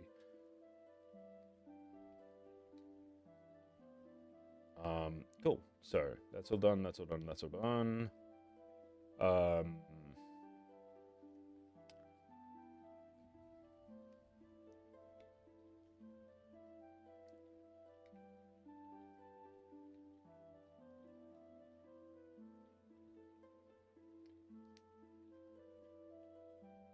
Choose a... Hold on. Yep, random events. Threats.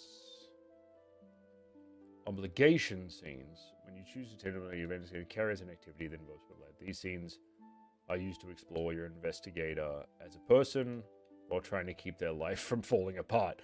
No attribute tests are rolled during the scenes. Choose one of your obligations and create a random event centered around the obligation. Answer the following question. How does your investigator care for this obligation?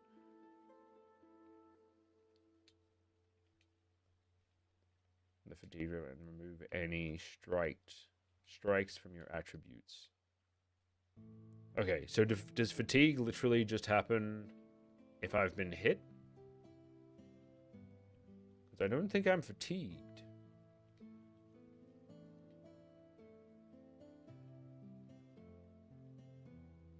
Having any boxes checked in the video always puts your investigator under risk. No.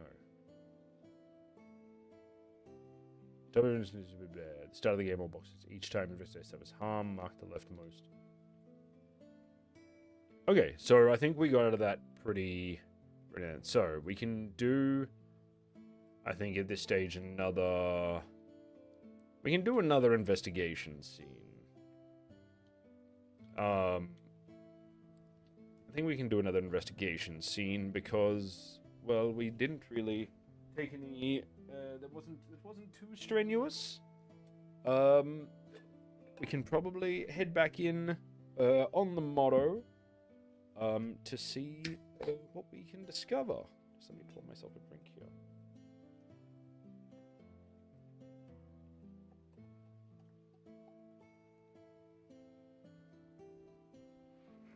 Because I don't want products in my stream until people are paying me.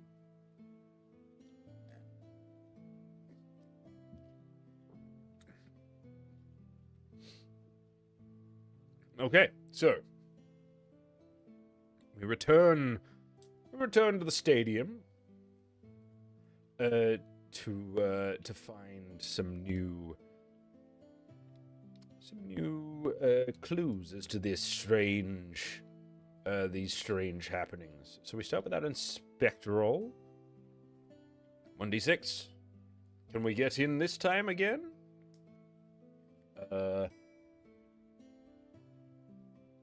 Questions about location, use the random tables.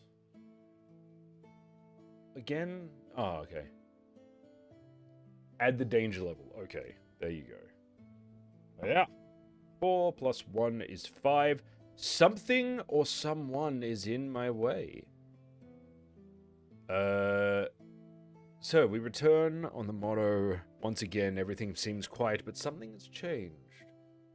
I noticed activity inside. Something seems amiss. My keen scholar senses are telling me that I must be cautious entering this time. And it's not just because there's a wight locked in a room in there somewhere. What do we got here? So I need to what? So what is this? We need to roll 1d6.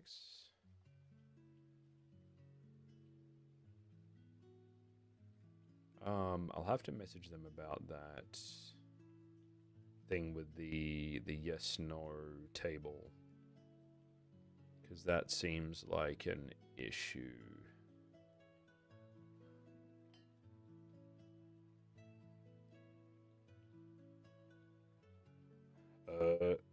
So let's just go with is this threat supernatural, or well, no, it has to be yes no question, doesn't it? Is this threat supernatural in nature? No. Actually, let's roll the other one real quick. Yeah, no.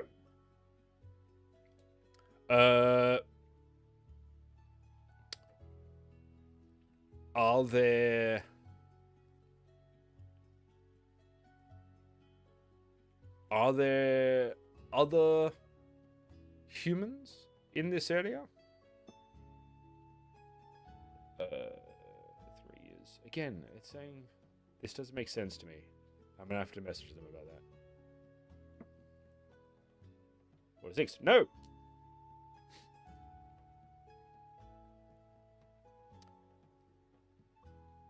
What is it? What's another threat? So we've got supernatural. It's not supernatural. It's not another person. What do we reckon?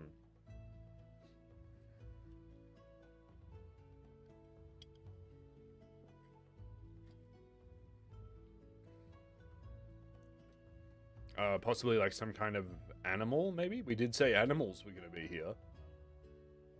Yeah, okay. I'm going to roll 2, because that seems at least making it more likely that I'll get a yes or an extreme yes. Is there some sort of larger animal threat here now? 8, that is a yes. But it's not an extreme yes. It is just a yes. So let's go with, like... We've got a... I think it becomes a Mark 1 threat, doesn't it?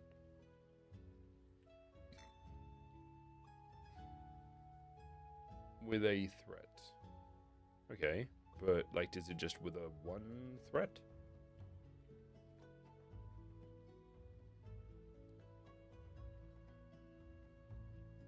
So it's fluffy. I perceive that there seems to be some larger droppings around the grounds as I enter that weren't there yesterday. It seems it's possibly either drawn by this strange force or possibly by the aspect of food from the other smaller creatures. Something larger has found its way into here, possibly a wolf or some kind of feral dirge hound. But we will have to be wary. Let me just see here.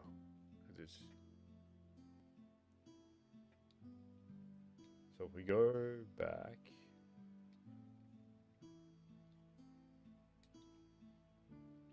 Sorry, I'm just trying to find the...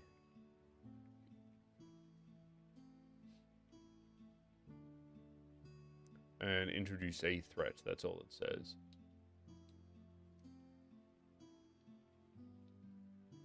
So, yes, it seems that it probably doesn't know that I am here. So we're going to make it a Mark 1 threat. And we're just going to say canine. Because we don't know what it is yet. Yes, it's in caps, I don't care. Okay, so now we will have to infiltrate carefully while knowing that this is here.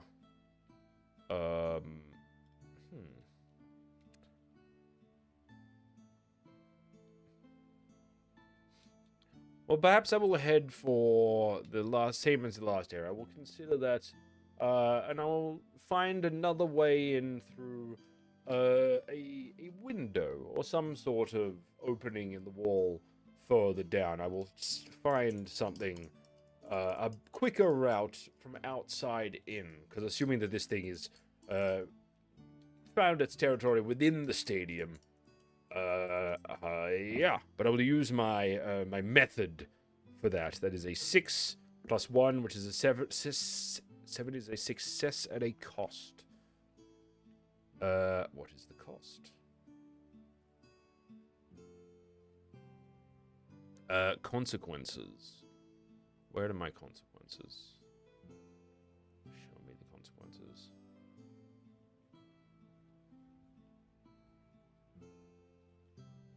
1d6. So roll a d6, and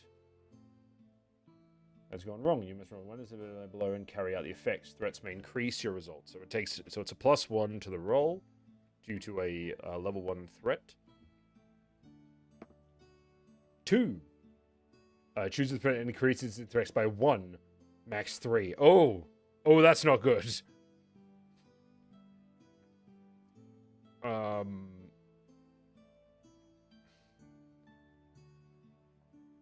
Cool.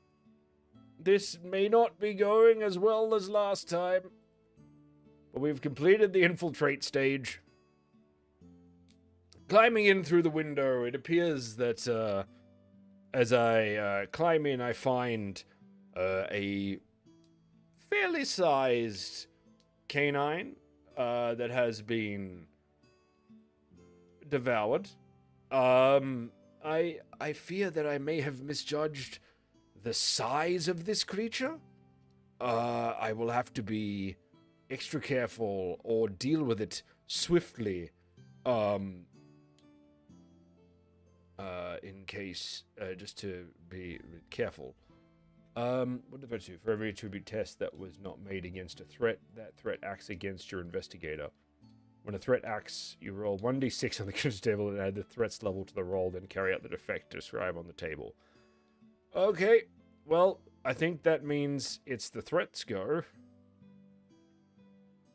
Which again, I need to grab the consequences table. I need to set up a like a sheet for this, because I don't think...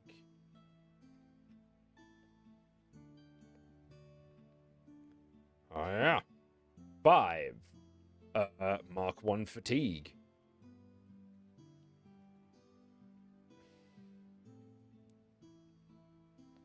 Jesus, okay. Pulling out all the stops here. Where's my fatigue? There. Awesome. So, Mark 1 fatigue, which is sort of my health. But we'll move forward, and as I enter, I hear a low growl, and I quickly rush to a new spot and hide with anything. But along the way I jar my side on the wall. It is quite painfully as this the beast comes to find me.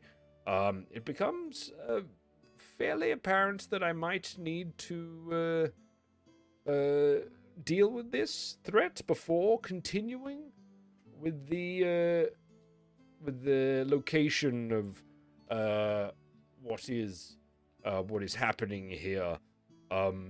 So I am going to see here how to deal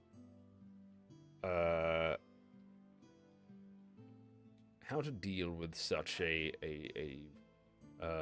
beast. Perhaps food. Perhaps it is hungry. These things are usually the case. Perhaps there is a crate somewhere that I can trap it in with the allure of food. Excellent. So I will find the kitchens, and I will take a crate and create a rather cartoon-esque box trap with something very heavy and tasty as bait for this creature. Oh, such a whimsical and yet genius plan. Where are we here?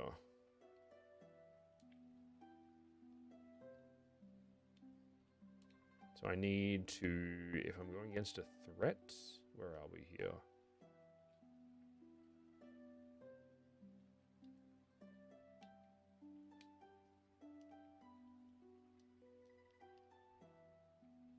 Nope, that's another thing.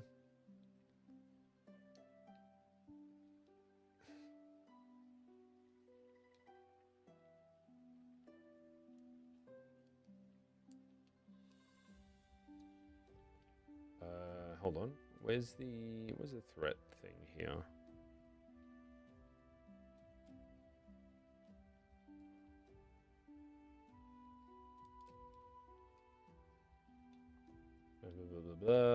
Threats. Because it was like, how do you make a threat? What to do with threats? How to defeat threats. To remove a threat from a scene, you can act against them by performing an attribute test. If successful, make its name if your roll was 10 plus. Instead make 2 marks. Okay. So I will use once again my wonderful creativity to lure this creature into a trap to attempt to lock it down. Yeah. It is a 7. Which is from memory, a success at a cost. Suffer consequences. Suffering a lot of consequences on this one. I'm not sure today was worth it. And consequences were... Yep, we'll need to make a proper sheet for things next time, because I don't think...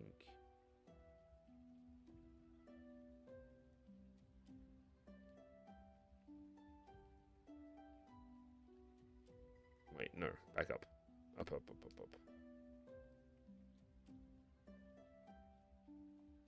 Oh wait, where's consequences? Wait a minute. Investigate attribute scenes, follow that. Consequences.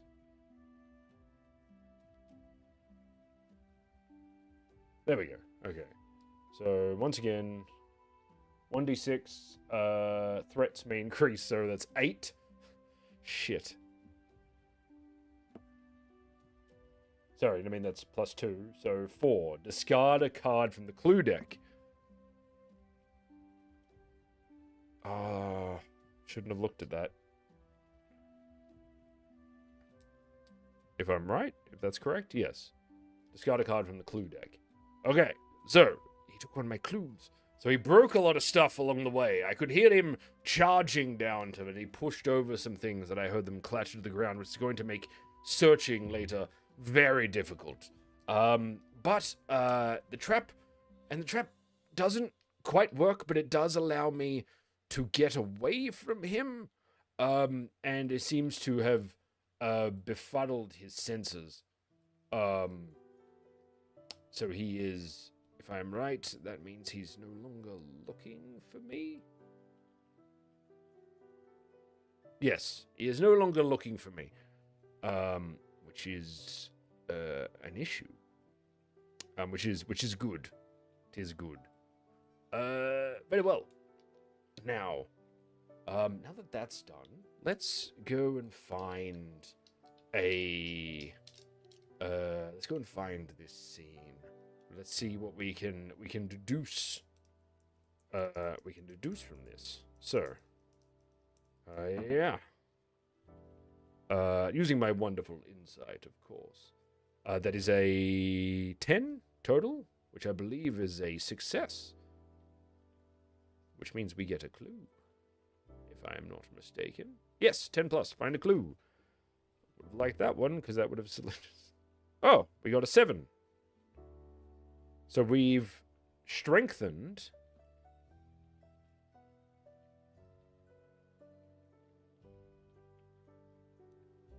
We have strengthened one of our clues.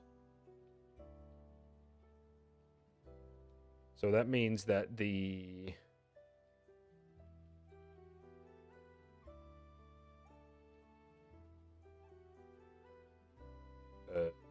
seven. Wait a minute. Where's the thing on strengthening clues?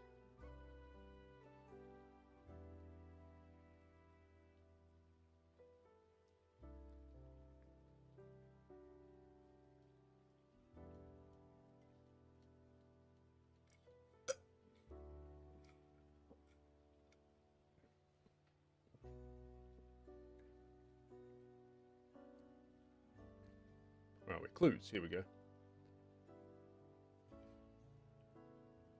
When you strengthen a clue, you add another detail to its descriptor. For example, you might have a clue which says the culprits used a green van to escape the scene. When you strengthen this clue, you could generate some random words such as protect, old, and risk.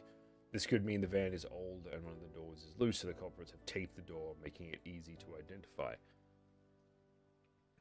Okay, so I guess we're at this stage. What was it? Number 7. Oh, that's animal gathering. So if we roll some new words here. Where's the tables?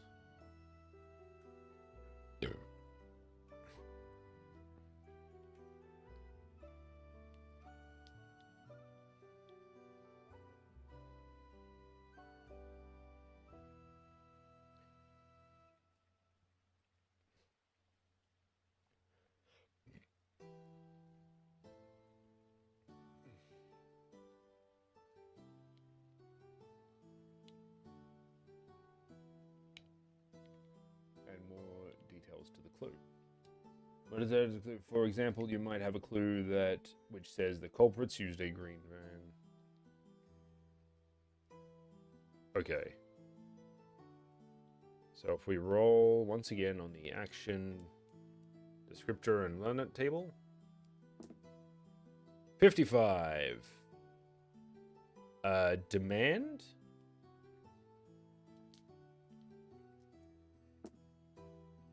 51 is slow, and 64 demand slow relationship. I don't know if that's helpful. So the animal gathering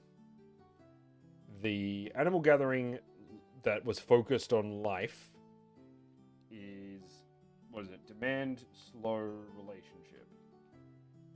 Which, fuck it. Can you not be caps locked, please? Just be chill.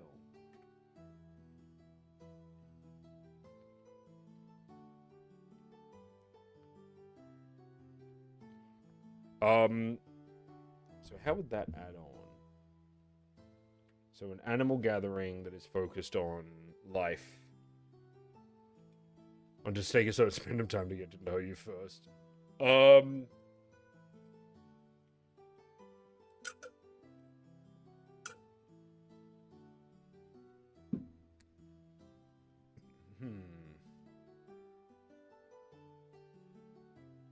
So demand slow relationship. What if it's slow demand? No, because the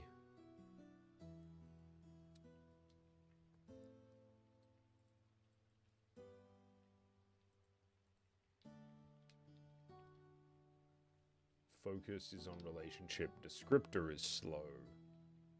The action is demand. Slow demand relationship. So what if it's like demand is slow? So the animals now have a relationship with the undead, sort of thing, like they're connected. So they're coming in afterwards to sort of to eat what is left over. And maybe they're evolving from it, or they're being changed by it in themselves. Like it's sort of the feasting on undead flesh is slowly changing them.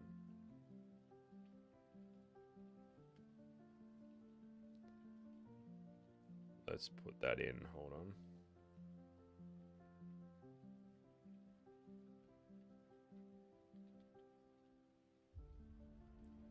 Feasting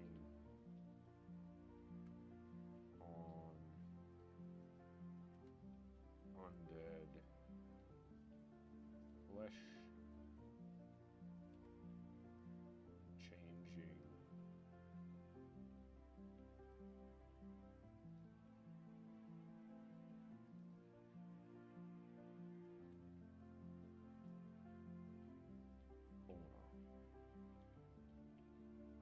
Okay. Ads. Alright, we'll wait for the ads to finish.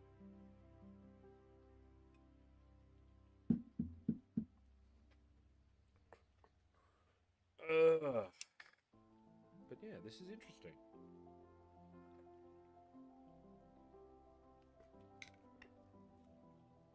We didn't increase danger. Danger has to go up. From infiltrate to... No, go away. So danger has gone up to 2.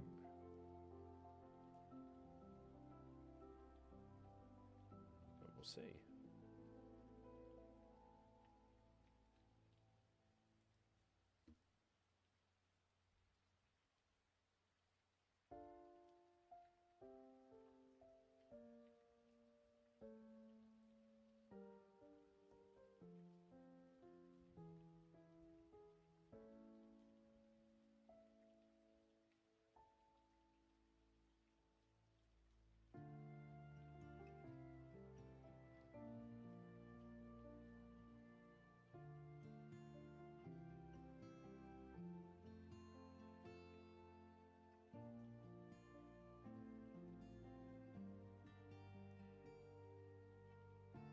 Back. Awesome. We just got sprint, find out when the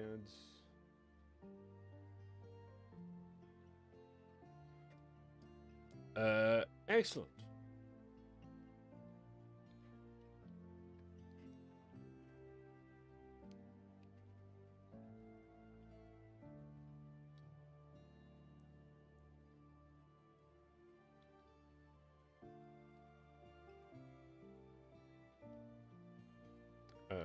I'll wait for the other thing just so we can make sure that everyone's back. But that should be all good. Viralidane_Sarasri would like you to hydrate, sire. Very well.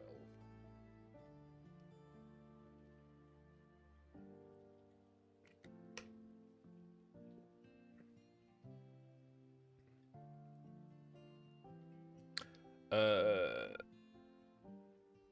lightning fast race covering a distance of 6 furlongs. Interesting. Well then. So now that we have made it... Oh, wait. It's changing the fauna, which means that we should follow... That perhaps if we follow the animal tracks or refuse on the ground, we will find a way to some sort of answers. Some new answers here. So, that concludes our locate stage. Which means danger goes up again. Danger is quite high at the moment. But it also means that we did not act against the threat that turn, and it was not entirely dealt with.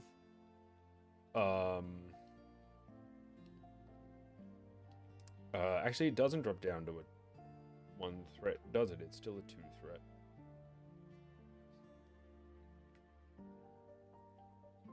So, once again, the... where is it here? Consequence effect. So we're adding 2 to this? Yeah. 3 plus 2 is 5. Ooh, Mark 1 fatigue again. So this creature breaks out and starts chasing me again. And I have to run. Which leaves me with another fatigue. I am quite fatigued. This is not good. But I make it through to the new area. But I feel that a new area of the stadium. I'm not quite able to look around because I need to deal with this whatever creature is chasing me. So I'm going to attempt again to try and deal with it. But how to do that as I run, I think, and I look around for some sort of method for dealing with this creature. Where are the stats again?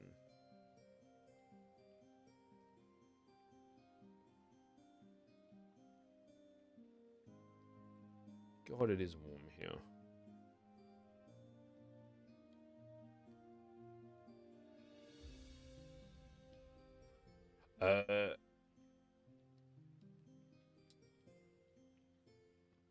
I am going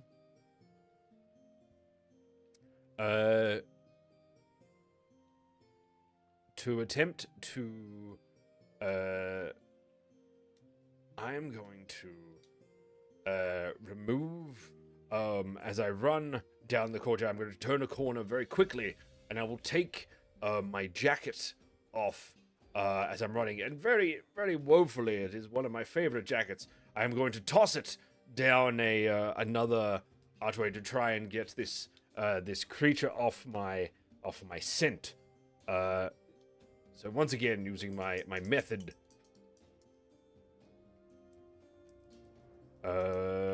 Yeah. Ooh, 11, which is, I believe... Yes, that is 2 marks, which means that it is dealt with. The threat is no longer there. As I run, I woefully hear him tearing up one of my best coats, but it is all good. I have a few spare back at home. I will ensure to remember to replace it in the near future. But that threat is gone. Now, now that I've found more on where these creatures are coming from, I am going to attempt to find perhaps what is driving these creatures. Any sort of sign of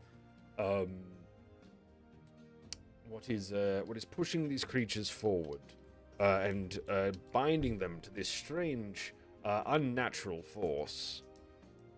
Using my cunning insights.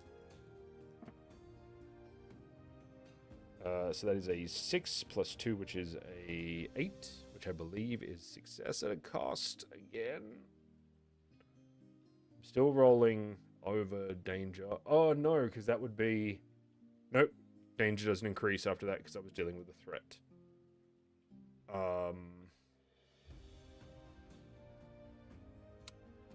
But we are going to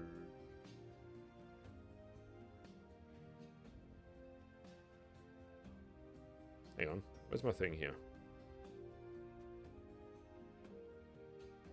Suffer consequences. Yep. So consequence is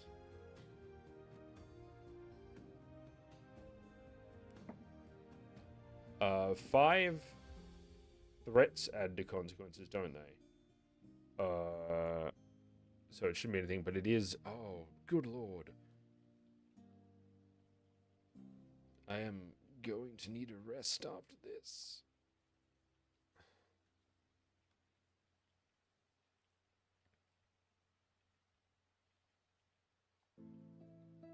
Hold on. Where did I put the details here? Because there should be.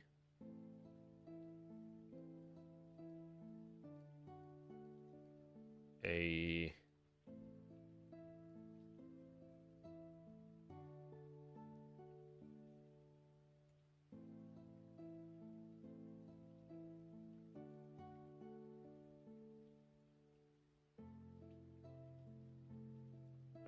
hang on. Where was the consequences? Just need to remember if it is. I can't remember if it's danger or threats. Increased result. There is no threat on the table at the moment because we dealt with the dog. So that was a. So that was another fatigue. I have increased my fatigue by 1. I'm getting too old for this. I need to settle down and look after my grandchildren. My many, many grandchildren.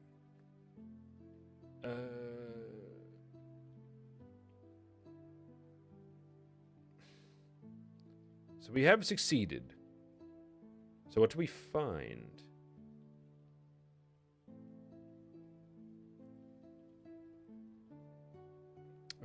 Let's roll, because we've received a clue, which is the 8 of diamonds.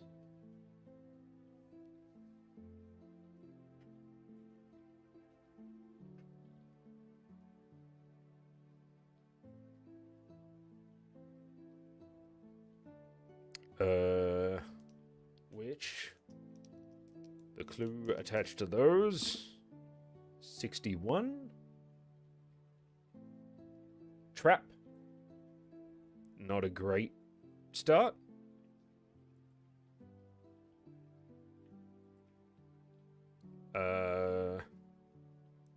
For the descriptor 43, which is foreign. Focus 24, life. Trap, foreign, life. Trap. So the threat, no.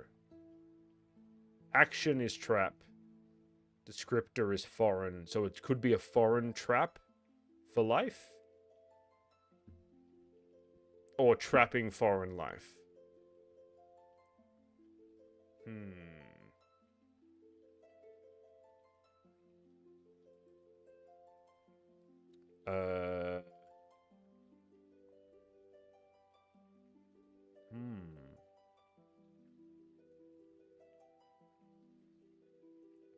Are you trapping the... No, because it's not mine. It's a clue. It's something that I've discovered that the focus and the focus is so the focus is life, trap, and descriptor is foreign. So something. So maybe something foreign has been trapped here.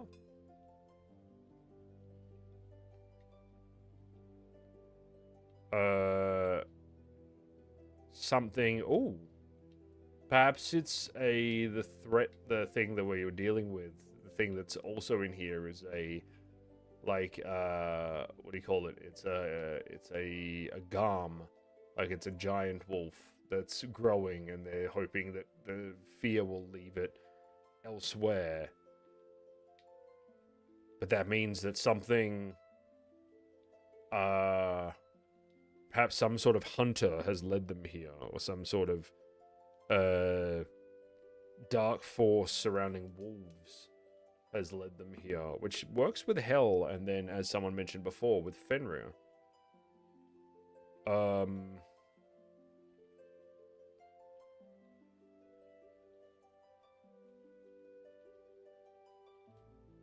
Okay.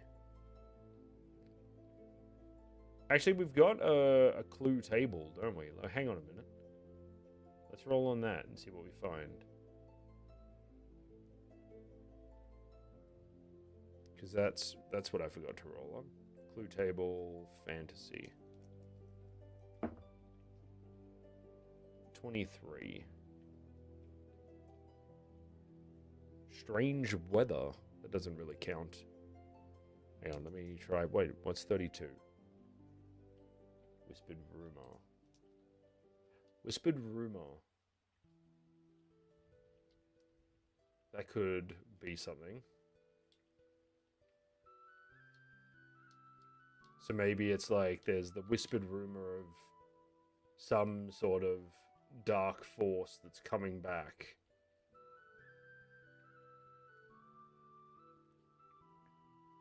And I need to go and find whoever's running this.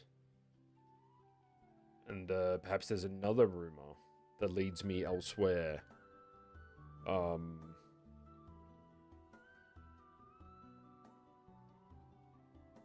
would a rumor? Where would a rumor lead me?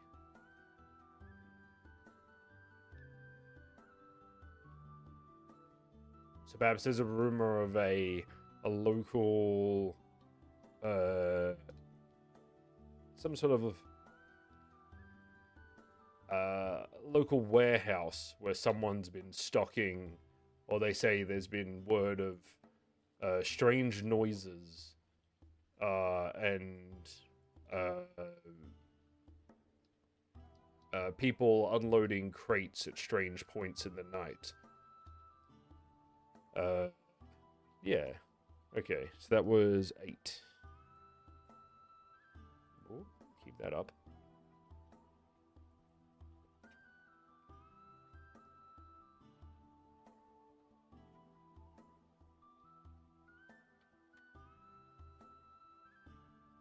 Local. Oh, come on, man.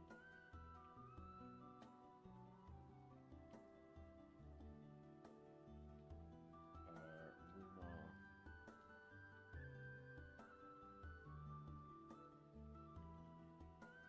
Local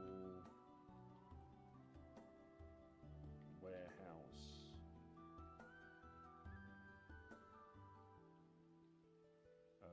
Smuggling creatures.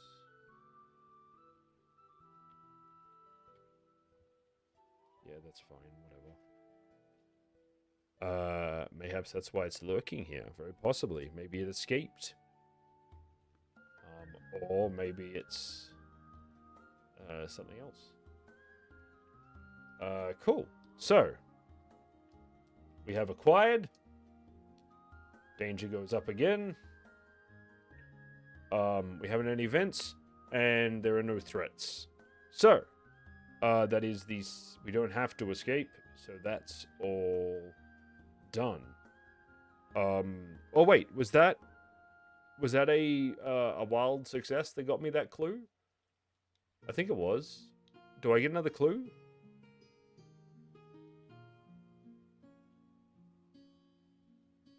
I can't remember if that was a success or if that was just the end of the acquire phase. Someone help me here. Who was paying attention?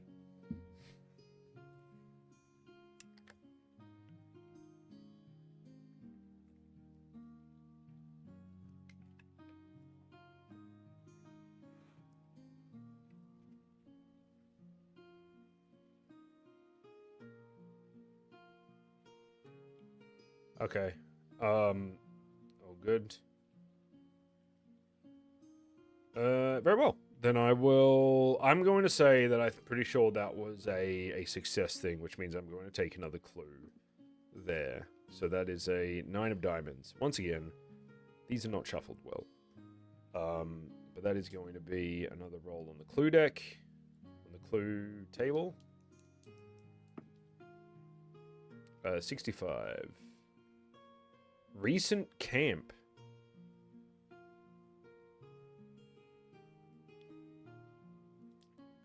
Well, that makes sense, because then if we go with the idea of it being a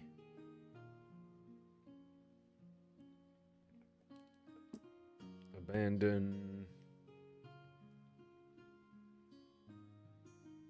foreign 54 followers. Okay. So perhaps there have been rumors of...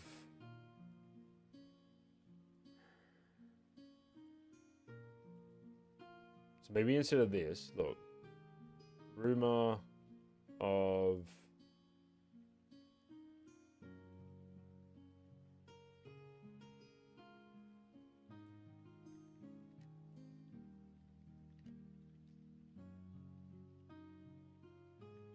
people smuggling creatures. 9. Abandoned.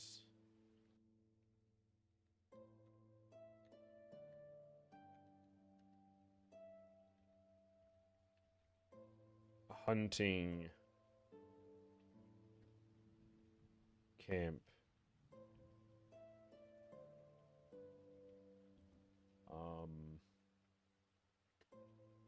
Outside.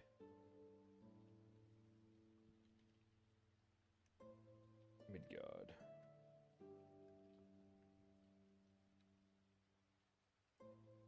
Cool.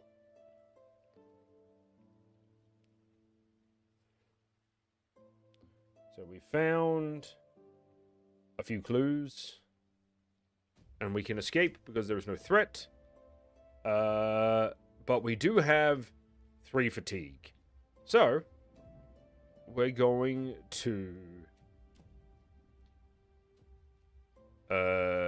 probably take a rest day, I think. Let me just double check how that works.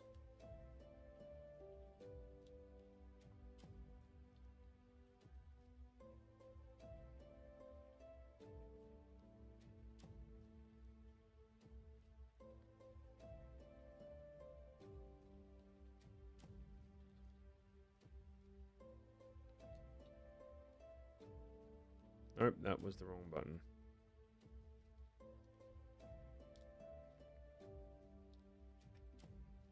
Rest scenes. There we go. Rest scenes. When you choose to rest your investigative player, this could be sleeping, spending time with friends, or anything else. Roll 1d6 and unmark that many boxes from the fatigue track, right to left, and remove any strikes from your attributes. Then narrate how you rest and discard 1 card from the clue deck. God damn it. Okay, so we're going to have a rest day to try and heal some of this fatigue. Hopefully it gives me more than a 3. It does. Awesome. So I fully rest up with a lovely day, doting upon my grandchildren, sitting in my armchair and regaling them with tales of my old stories. Of course, made suitable for children. But yes, what a lovely day. So that's 2 marks on that. So we've got... Double check here. What happens when the clock fills? Each obligation not marked, then reset the clock and all obligations.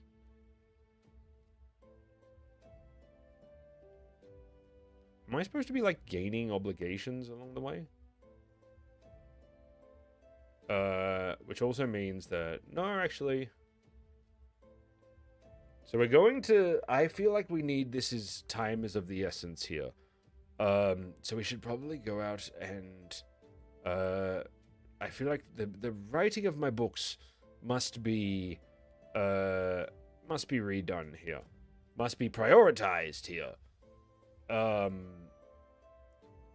This case has to take some semblance of priority here. So I will continue on, and we will play out this again as I go and investigate this strange camp. Let's see here. We'll start with the inspect roll once again. 4.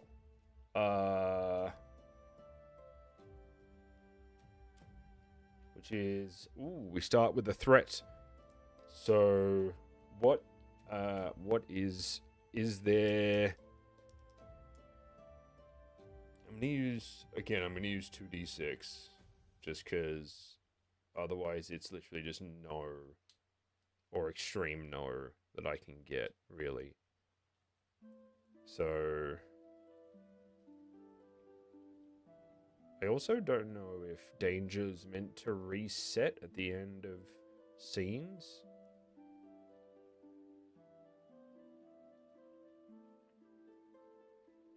Let me see here.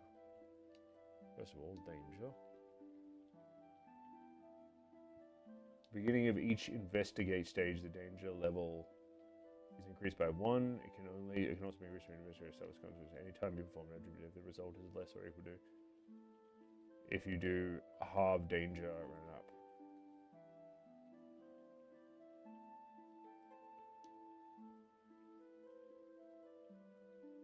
The beginning of each investigate, the danger level is increased by 1. Okay, so it doesn't really say if it resets after certain things. Okay. But we shall see.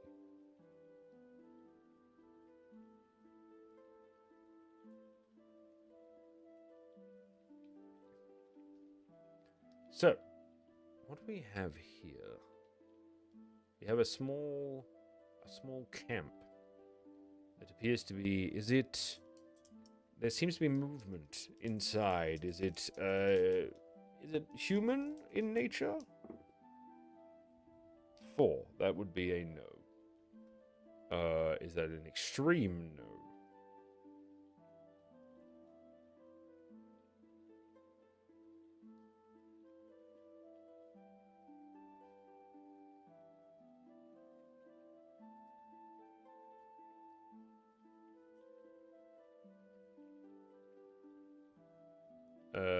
No, it is just a no. Okay.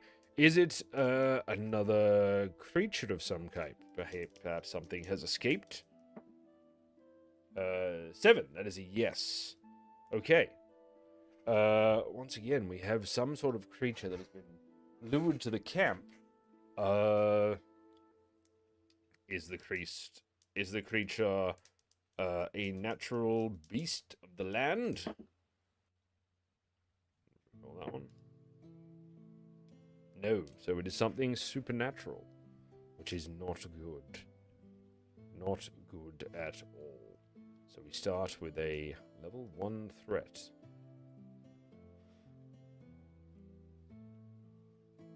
Nope.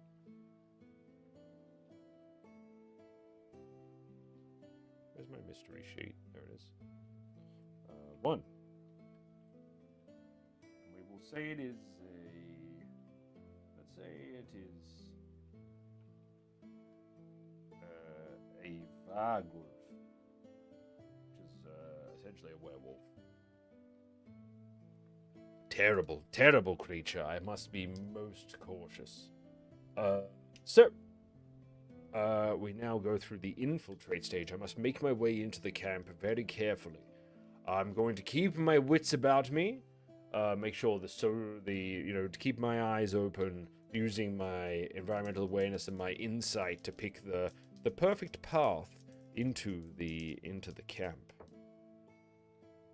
That is an 8 plus 2, which is a 10, which is a success, and I gain a clue. 8. Ooh, we strengthened this one. Woo! Hex of Fire, how's it going? The defenses at Hexafire_, and their hordes are raiding the. How we doing, everybody? I've just realized that I am directly behind all of my notifications now.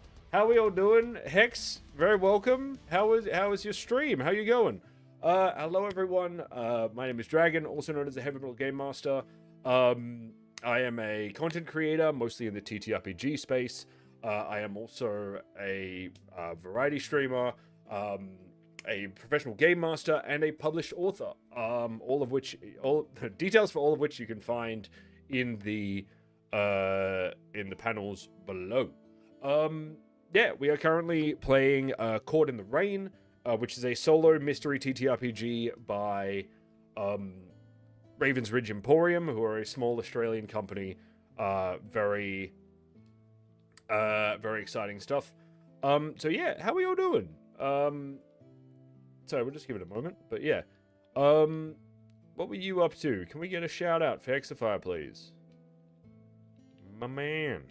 We've probably only got like 20 minutes left, but we'll get through this investigation scene. We are playing through the mysterious memoirs of Aristide Magnuson. Go check out at Hexafire_ and show 'em some love. If you like Dark Souls Remastered, you're gonna love their channel. Go drop 'em a follow. Getting on the Dark Souls. Very interesting. Cool. But we are currently playing through the mysterious memoirs of Aristide Thaddeus Grunden Magnuson III.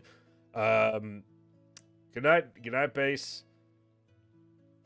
So it's sort of a mystery solving game that uses a deck of cards and 2d6. And yes, and we've been following a strange turn of events that seems to have some sort of toxin that seems to kill humans, but also turn them into potential mimicries of undead creatures, while also alluring or in some way, or perhaps used to hide the smuggling of creatures, both supernatural and dangerous, from the outer reaches of Midgard. We have just entered into an abandoned hunting camp outside of Midgard, which seems to be currently...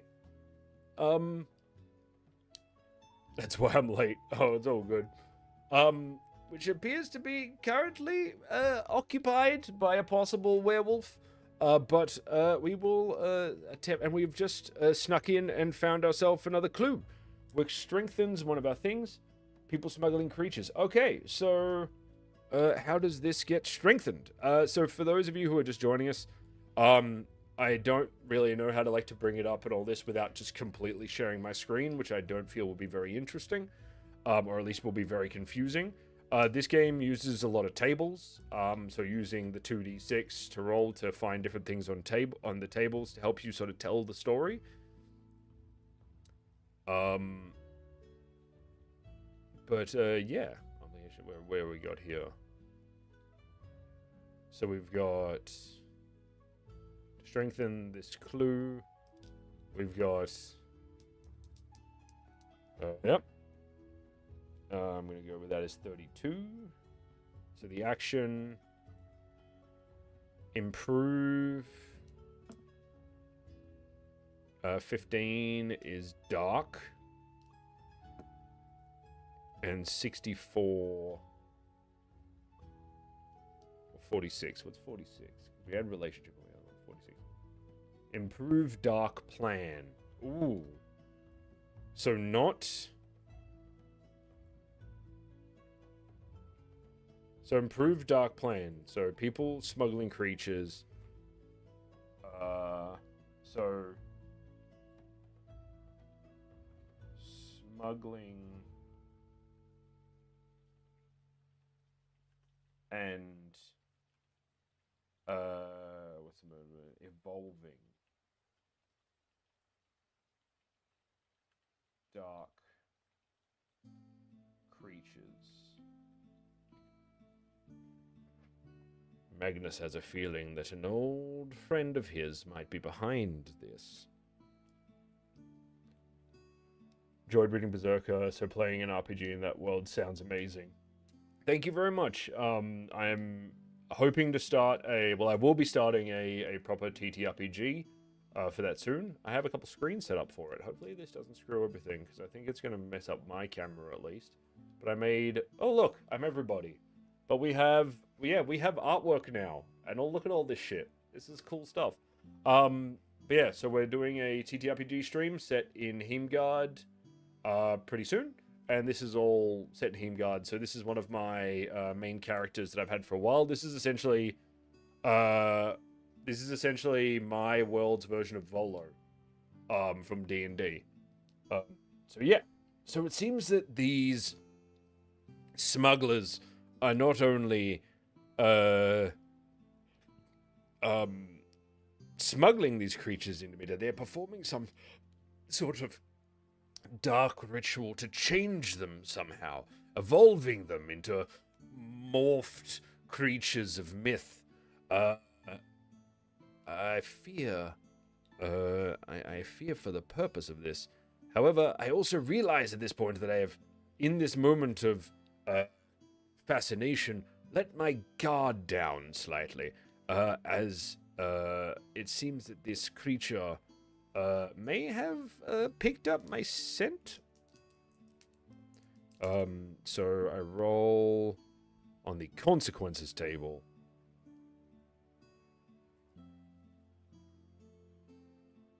Oh wait, no, that's on this sheet, isn't it? I did see it there. Yes. So +1 to that. Gotta go. Catch you later. Catch a Phil Brush. 3, 4. Discard a card from the clue deck. Okay. So for everyone at home, this is the clue deck, this is the truth deck, and this is, I guess, like the answers deck. Which, yeah, I'm not going to pretend to understand all of it at the moment, but it's been very fun so far, at least. Excellent. So the thing seems to be eating something. I hope that this creature seems to be eating something. I can't tell what it is. It seems to be mauled beyond any sort of recognition. Hopefully it wasn't anything too important. But I should probably also try to get this creature out of the way.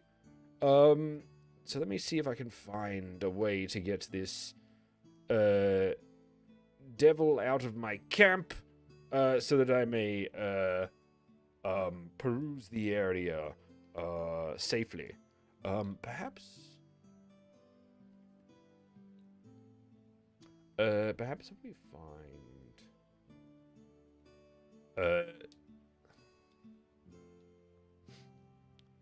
perhaps if they've left some kind of powder cache around, perhaps I can find a way to blow. 23, just follow. Thank you, Fred. Welcome to the Thank you for the follow. Very kind. Perhaps I can create a sort of explosion to try and spook this creature and shake it and shake its nerves slightly so that it flees from the area and then can be hunted down later, once this area has been cleared, of course. So I will use, for the moment, perhaps I will use my insight to try and find such a thing. Hey dude, I love you streaming. I would love to be your fans. This is my Discord username. Awesome. You can find my Discord in the you can find my Discord server in the panels or below if you want to join that. No worries. Perhaps I will let's see if we can find a powder cache or something with my insight and investigative skills. Whoop. Ooh, that's not good.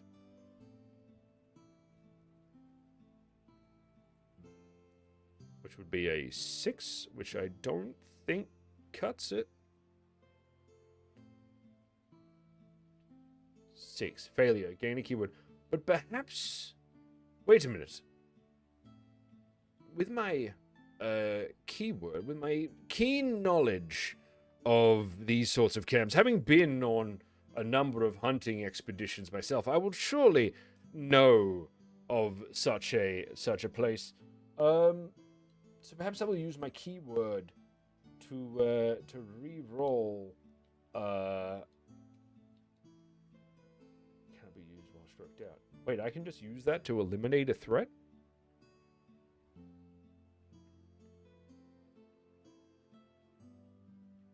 Choose a present threat, excluding rivals, and remove it from your scene as if you had defeated it. Okay.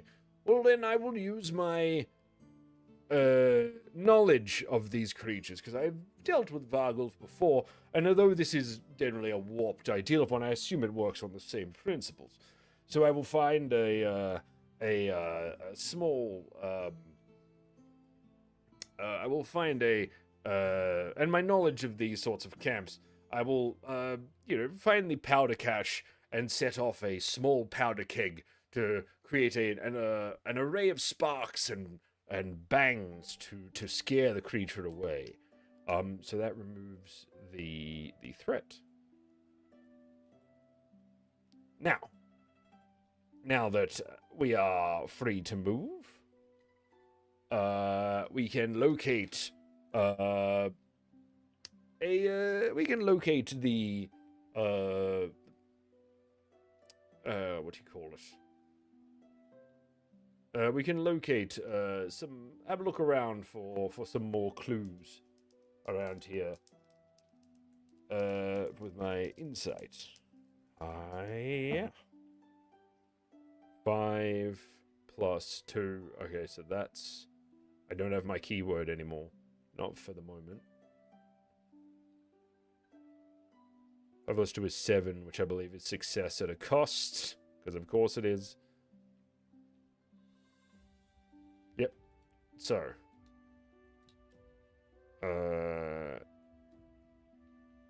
So there's no threat at the moment. So... Oh, wait a minute, though.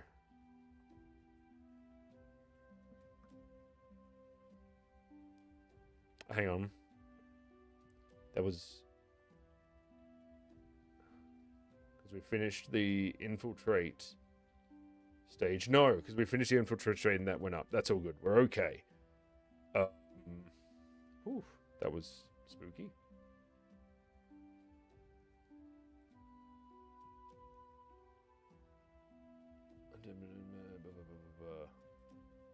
So we got a 4. Discard a clue. Seems my what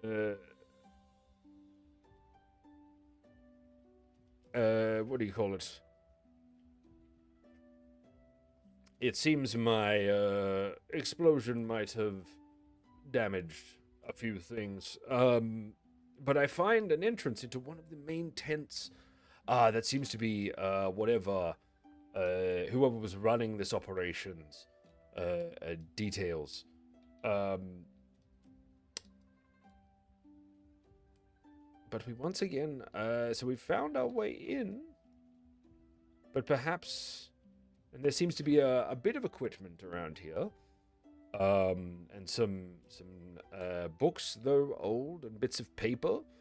But we shall see what we can find. However, our danger rating does go up. We're at 5. Oof. Okay. So I will once again have a look around to see what I can find. Seems to be the idea. Oh, that's not good. Failure. Gain a keyword and suffer consequences.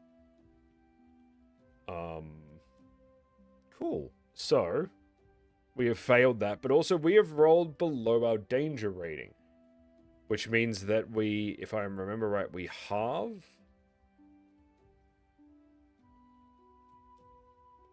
Create threat, halve danger. Does that round down or up?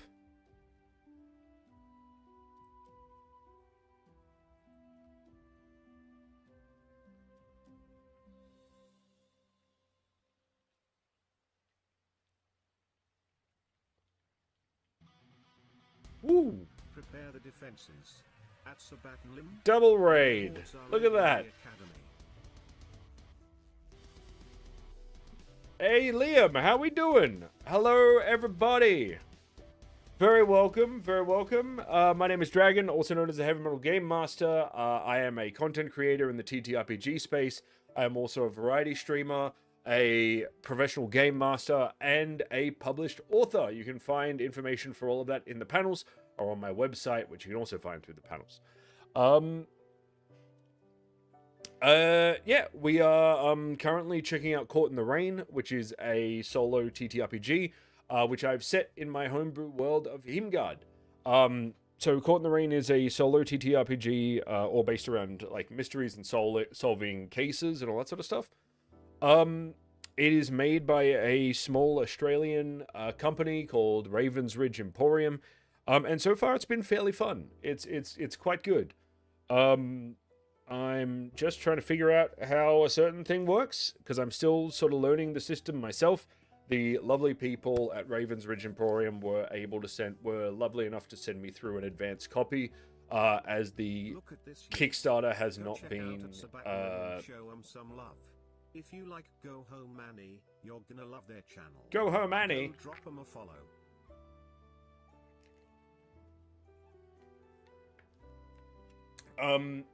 But yes, if you go on to Kickstarter, and check out Caught in the Rain, they're a very cool crew. Was doing a few spooky games. Ah, nice. Oh, good. Yeah, I'm just trying to figure out on this, because there's meant to be a thing if you roll under, danger, things happen. And we've just done that. Which means that a threat definitely happens.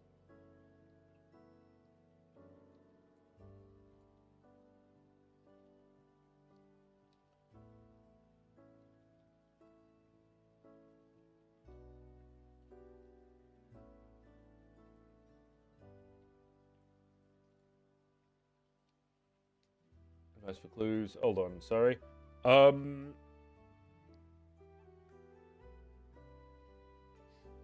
What?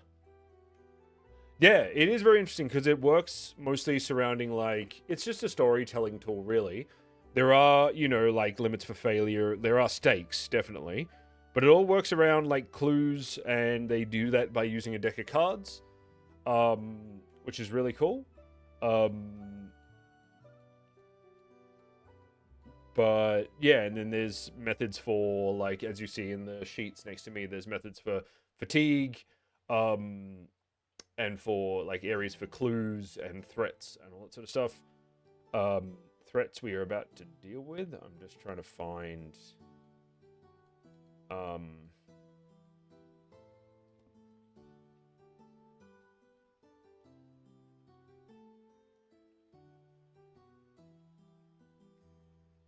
the danger thing here. If the result is less than equal... Rounding up. Okay. That's all I needed to know. So... if we have rolled under the danger... we have... so... we halve the danger rating.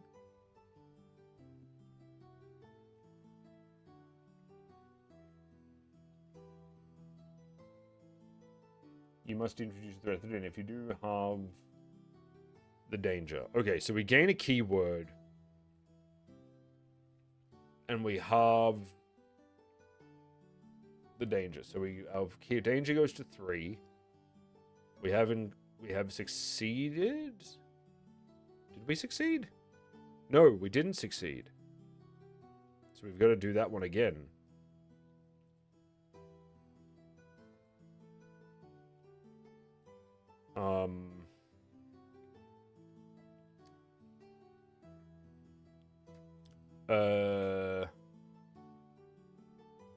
Go away. But we get a threat.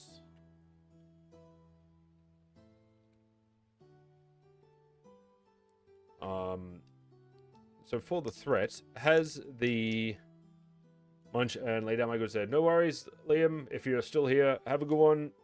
Go do all your post-stream care stuff. Thank you for trusting me with your community.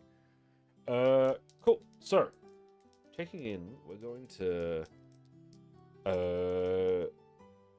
say, has the creature returned? Was it only temporarily spooked? 5. I believe that's a no. Yeah, it'll be a no. So, has my explosion started a fire? 6, which might be a yes. Actually, no, it's still a no. Have the hunters returned? Also a no.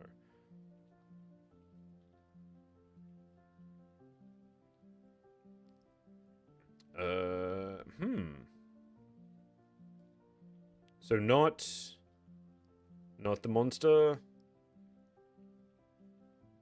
not a fire, not the hunters. What else could we have as a threat in this scene? Hang on, let me see here.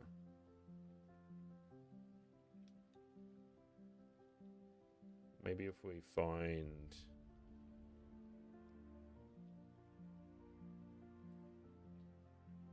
Oh, here we go, threat table. That's helpful. 12. That's 21. 12. Hungry bandits. Okay, so it's alerted some local bandits to my presence, and I will have to be a little bit careful as they are starting to approach and rifle through my crime scene here. Okay, well, once again, I'm going to leave them for a moment. I'm going to lay low, and I'm going to once again try to see if I can find anything that tells me a bit more about this this situation.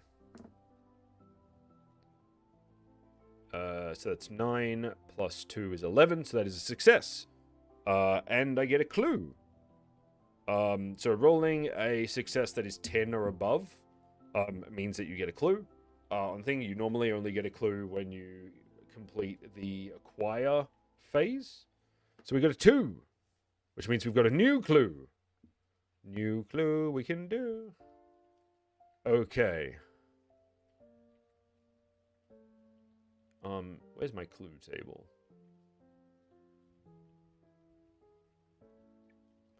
Clue table fantasy. 13. Arcane illusion. And we'll try on the other tables just to see exactly what this is, but there's some sort of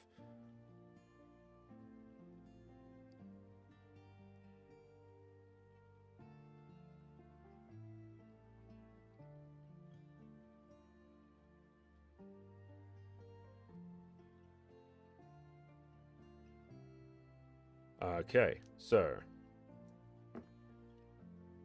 51 reveal 61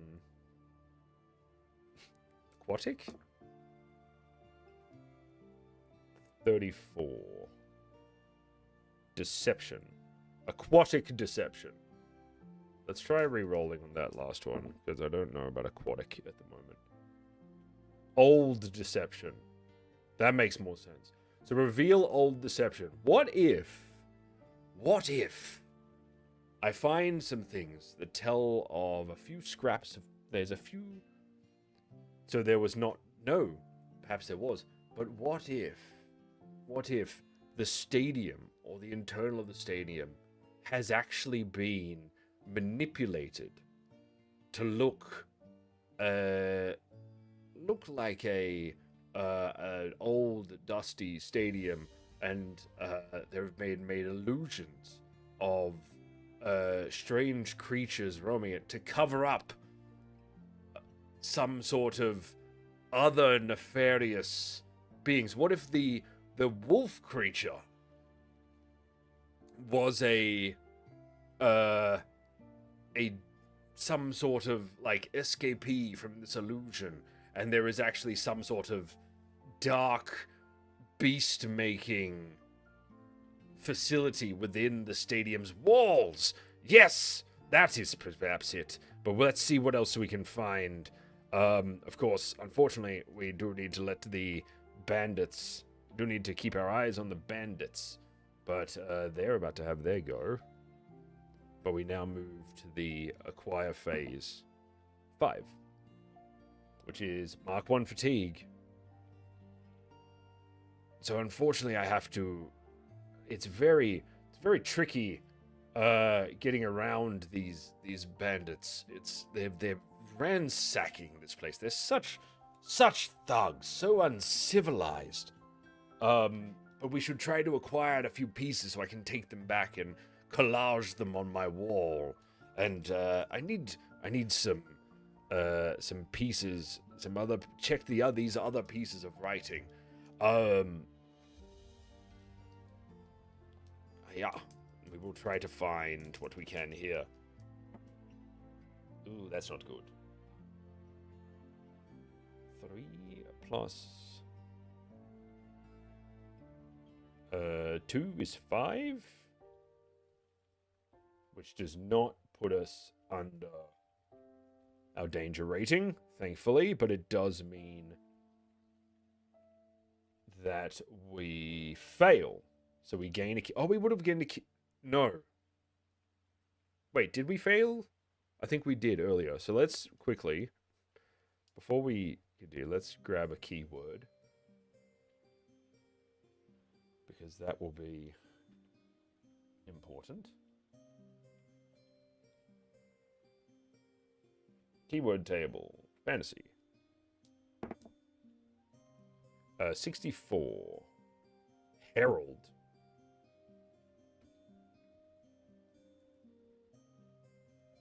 So that was when the bandits showed up, I think. So, I'm going to say that these bandits are not very stealthy. And I'm going to use that keyword to... I mean, I can just use the keyword to remove them, can't I?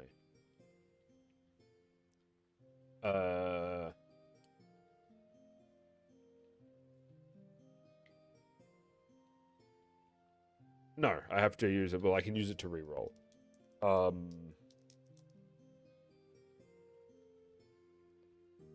on. Wait a minute. No, that's the thing. Okay.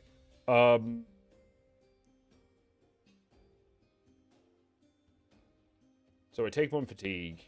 I have the keyword Herald. So, because the knowledge one is used. But I will use the keyword Herald to find my way around the bandits, because I can hear them. They're not very stealthy. They don't know that I'm here. So I'm going to use that to re-roll this check and see if I can see what I can find. Yeah. Much better. And doubles, which means there's an event. So we equip the choir. We get another clue. Raking in the clues. It is a 3. God, we're making a full set here. I knew this was going to get crowded. I need a bigger desk. So we'll finish the clue bit.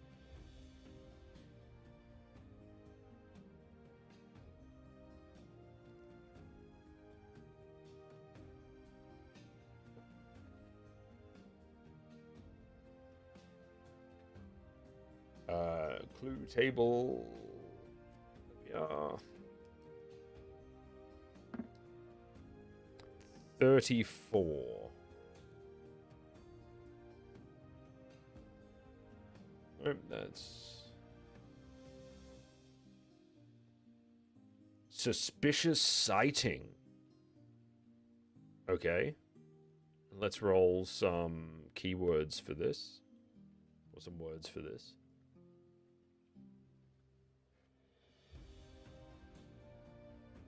Okay, I definitely feel like there are a couple of tables that I'm going to use regularly. I might have to put together a bit of a cheat sheet for this one.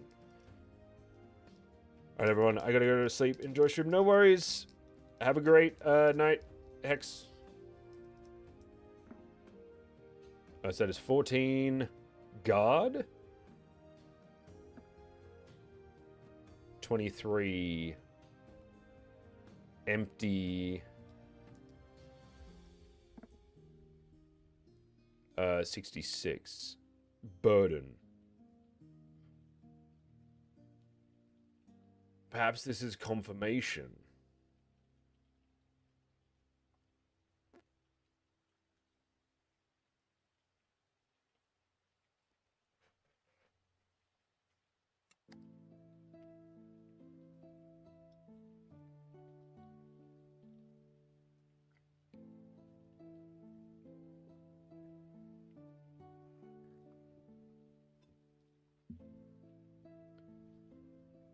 That's alright. We will wait for the ads.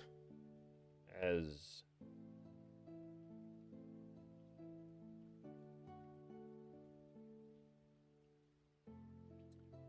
we will find the events, random events, while we're at it.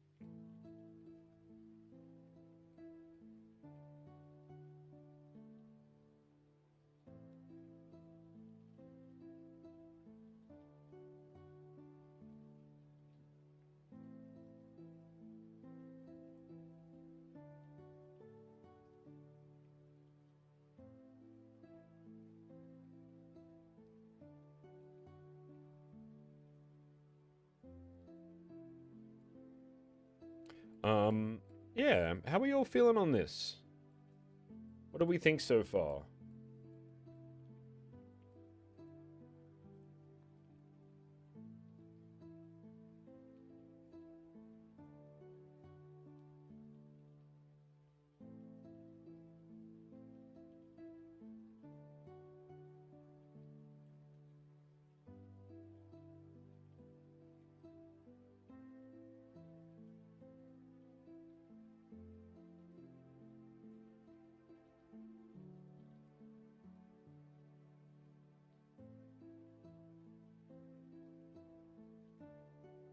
Because I'm enjoying it. I'm interested to see how it actually evolves into, like, how these cards work. And the truth cards, exactly. But yeah. Yeah, it's something that I think there's a lot of stuff here that would work really well as tools for other systems. And also I think it's also something that'd be interesting to use parts of it even just for actual, like, story writing, would be very interesting.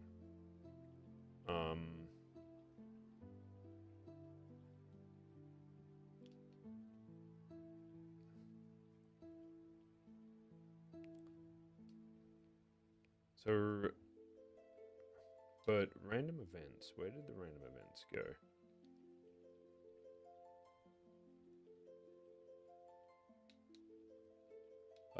Where are we here? Random events, threats.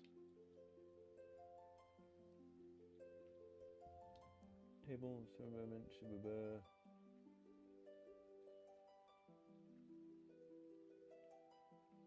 Alright, so we've got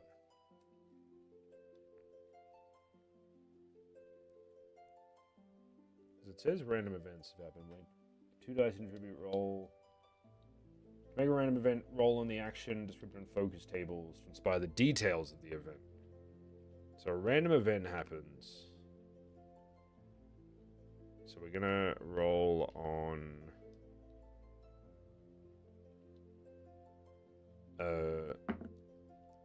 65, unsightly. 26 is route. Oh, wait a minute. I've missed one here. 65. Abandon unsightly route. So the random event. Abandon unsightly route. What's in a random event?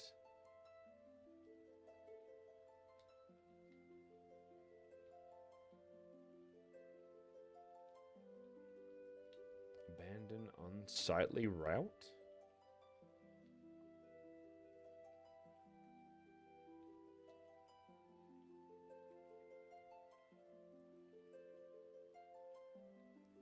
What if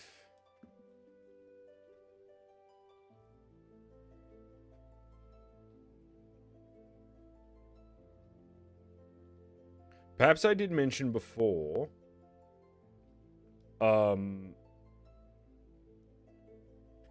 Perhaps from what I was saying before, that the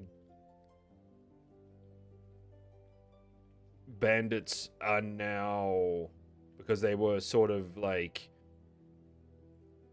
being very rowdy and before, perhaps they've been alerted to my presence and are now moving stealthily to find me, and I've only just caught on. Which I'm going to put this up to 2, because they're now looking for me. And I'm going to gain, and because I've activated increased a threat, I'm going to gain a keyword, which if I roll on the keywords table,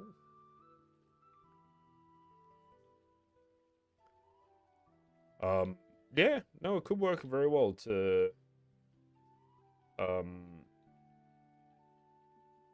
as a, what do you call it? As like a one-shot creator. I would say it's 15. Armor. Ooh. Perhaps I can... perhaps I've found some armor.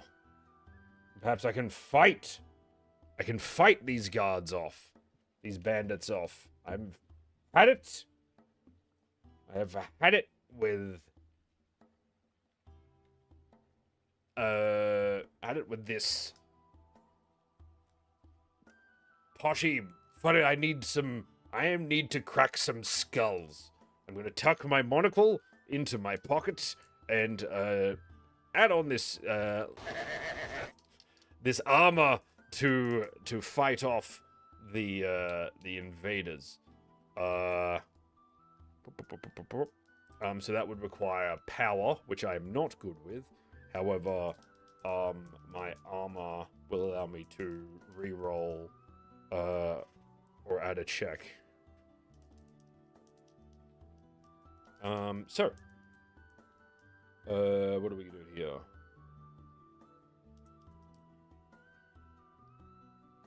So they've attacked me, so I'm gonna roll to fight them off. So, hiya!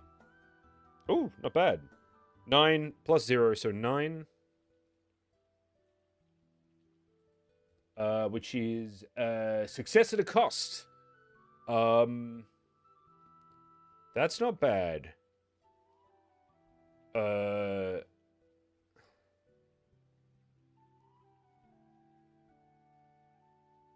Hang on. When dealing with a threat, what did it say about dealing with a threat? That's not a... No, because that's a different thing. So I'm trying to do... Whoop.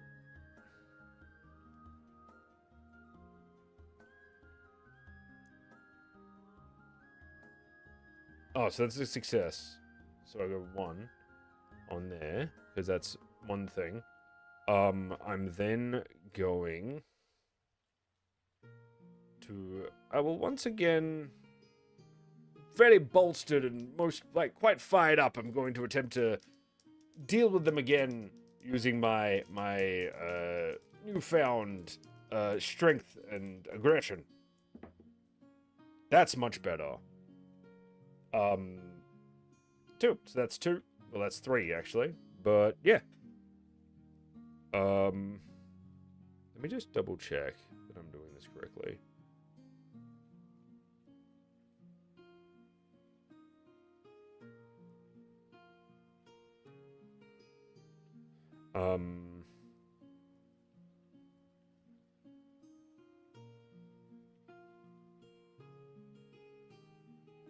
Because I can add in... And these are the... Oh, right. I'm just confused because it's right down at the end of the quick rolls. So I need the threats bit.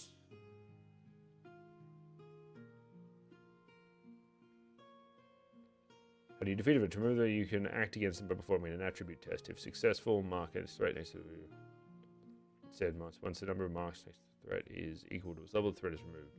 So does that... Hang on, Because that means that if I'm correct, result. Okay, so I still take these, I assume. Success at a cost, so I suffer consequences for the first one. 6, I get 1 fatigue. But that also means for the second one, I also get another clue. Possibly from roughing up these bandits. Perhaps one of them squeals. I'm sorry for the vulgarity. I'm very fired up here. 5. I'm really just like, oh no, I already have a 5. That's right. So we've strengthened the poisonous substance clue. That perhaps there's some sort of other...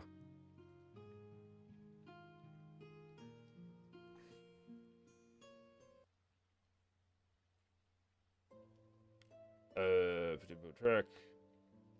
Doubles on a test. So we need the tables.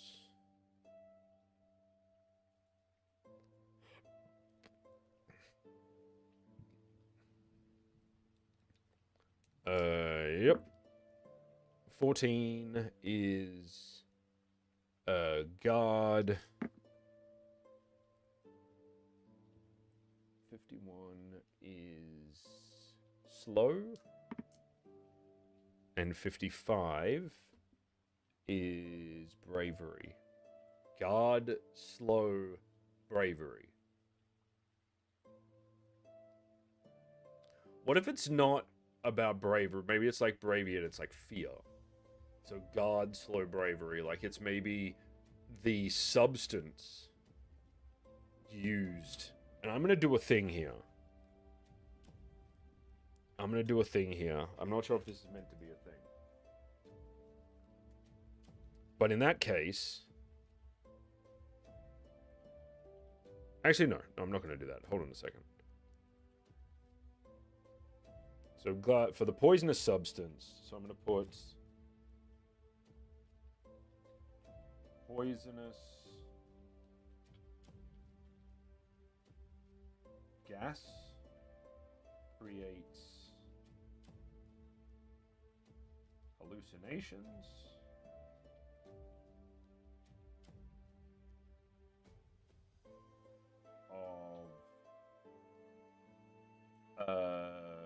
Undead. So I realize in that moment as one of these bandits charges for me, the same wild look in his eyes that I saw before in the white that was in the building, and I realize in the hindsight that the white never necessarily touched me or attacked me directly, and I have realized that in hindsight that perhaps it was all an illusion from some residual of the toxin in the air, meaning that it is in itself a defense mechanism. So I must ensure I go prepared for that next time. With that, the bandits are dealt with, however, after receiving a good throttling from old Aristide Magnuson. I need to get out of here. But I've also... once again, due to the fact that I completed the acquire phase, I've got another clue, which is a 10, which is a new clue. We got all the clues. Look at all these clues. You can't see the top row anymore. That's how many clues we've got. So 10 is 25.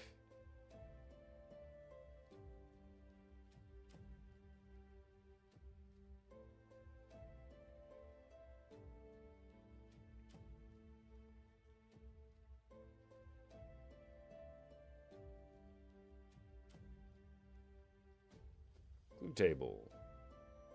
Fantasy. 25.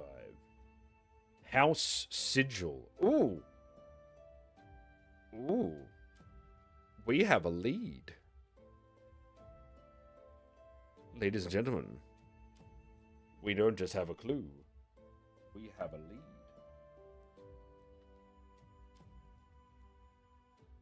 House Sigil. Let's see here. Which house is it?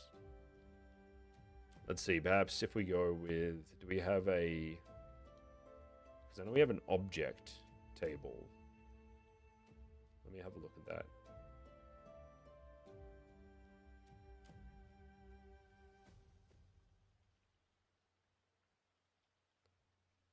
Where are you?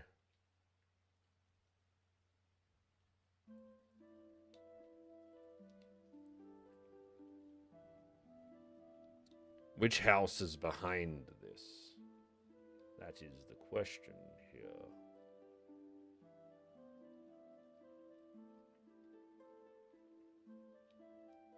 What's the object table? There we go.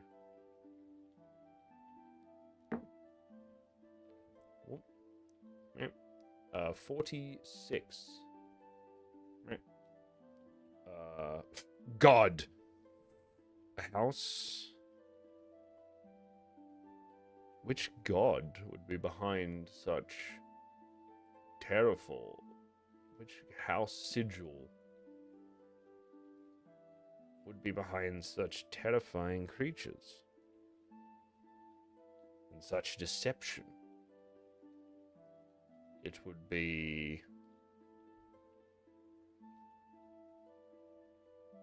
Well, let's see. Hang on. Here we go with keyword. 31.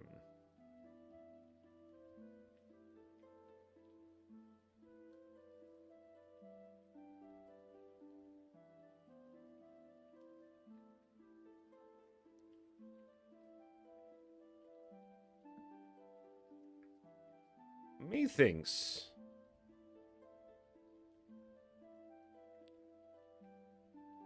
that perhaps there may be a noble family within Midgard's walls that is behind this. Perhaps someone with some history with one of the old gods of Ragnarok. And we shall find them. What connection to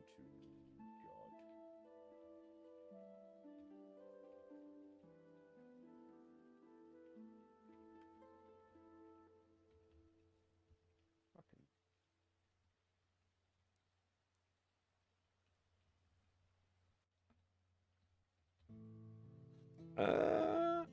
Very well. We shall leave. We have no threats anymore.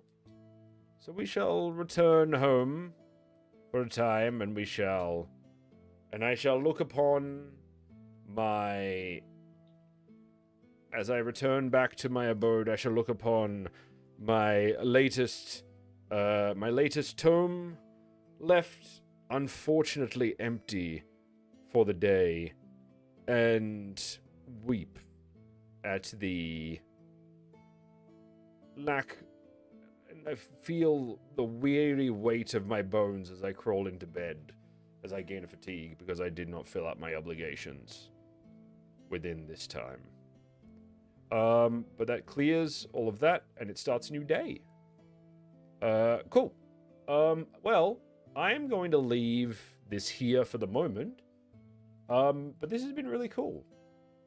I've got a couple of things I need to message Ravensridge about. I'm going to try and quickly note them down. But thank you all for hanging out. This has been a lot of fun. I'm very interested in all this. Once again, if you are interested in what you have seen here, please go and check out the Kickstarter for Caught in the Rain. By Ravensridge. They are a small Australian company getting off the ground. You may find them at a few conventions around Australia, but they seem like genuinely awesome people. And again, they were very nice enough to send me all the playtest materials for this pre-Kickstarter launch. So yeah, let me jump back over to my... I'm pretty sure they were at PAX last year. They will, I assume, most likely be at PAX this year then. But they'll probably be there, yeah.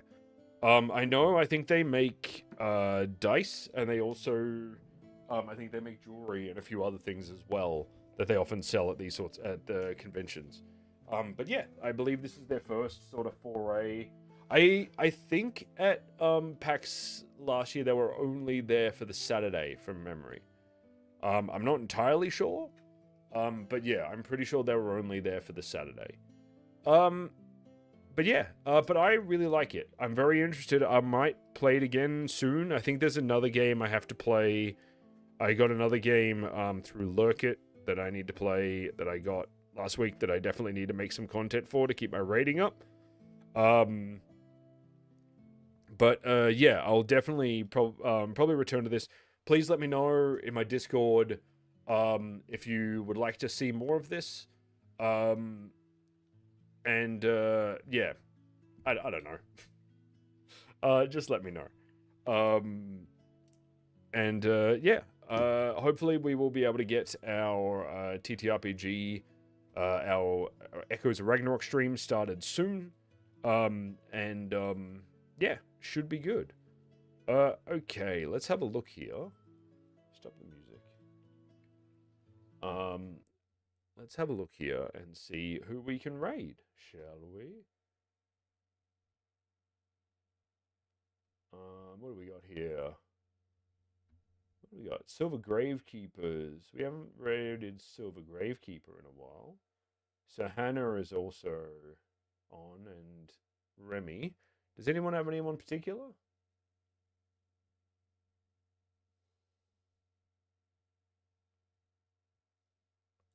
Oh, Ducky Doolittle.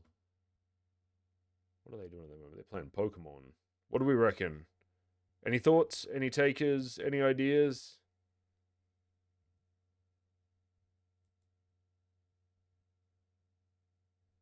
Actually, that's what we're going to do.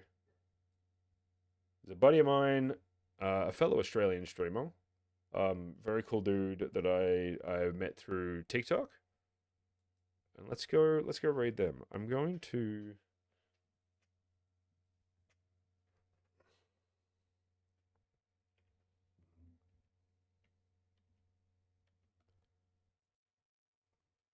cool. So yeah, thank you all for hanging out. If you are interested in the system at all, please go check it out. Once again, don't forget to go check out, well, like, my outro does all of this. What am I saying? Yeah, and let me know what you think, or if you want to see anything, if you want to see more of this, or anything like that, please let me know in my Discord channel. And yeah, but with that all done, thank you all for watching, and I will catch you all same time next week. Thanks. Bye.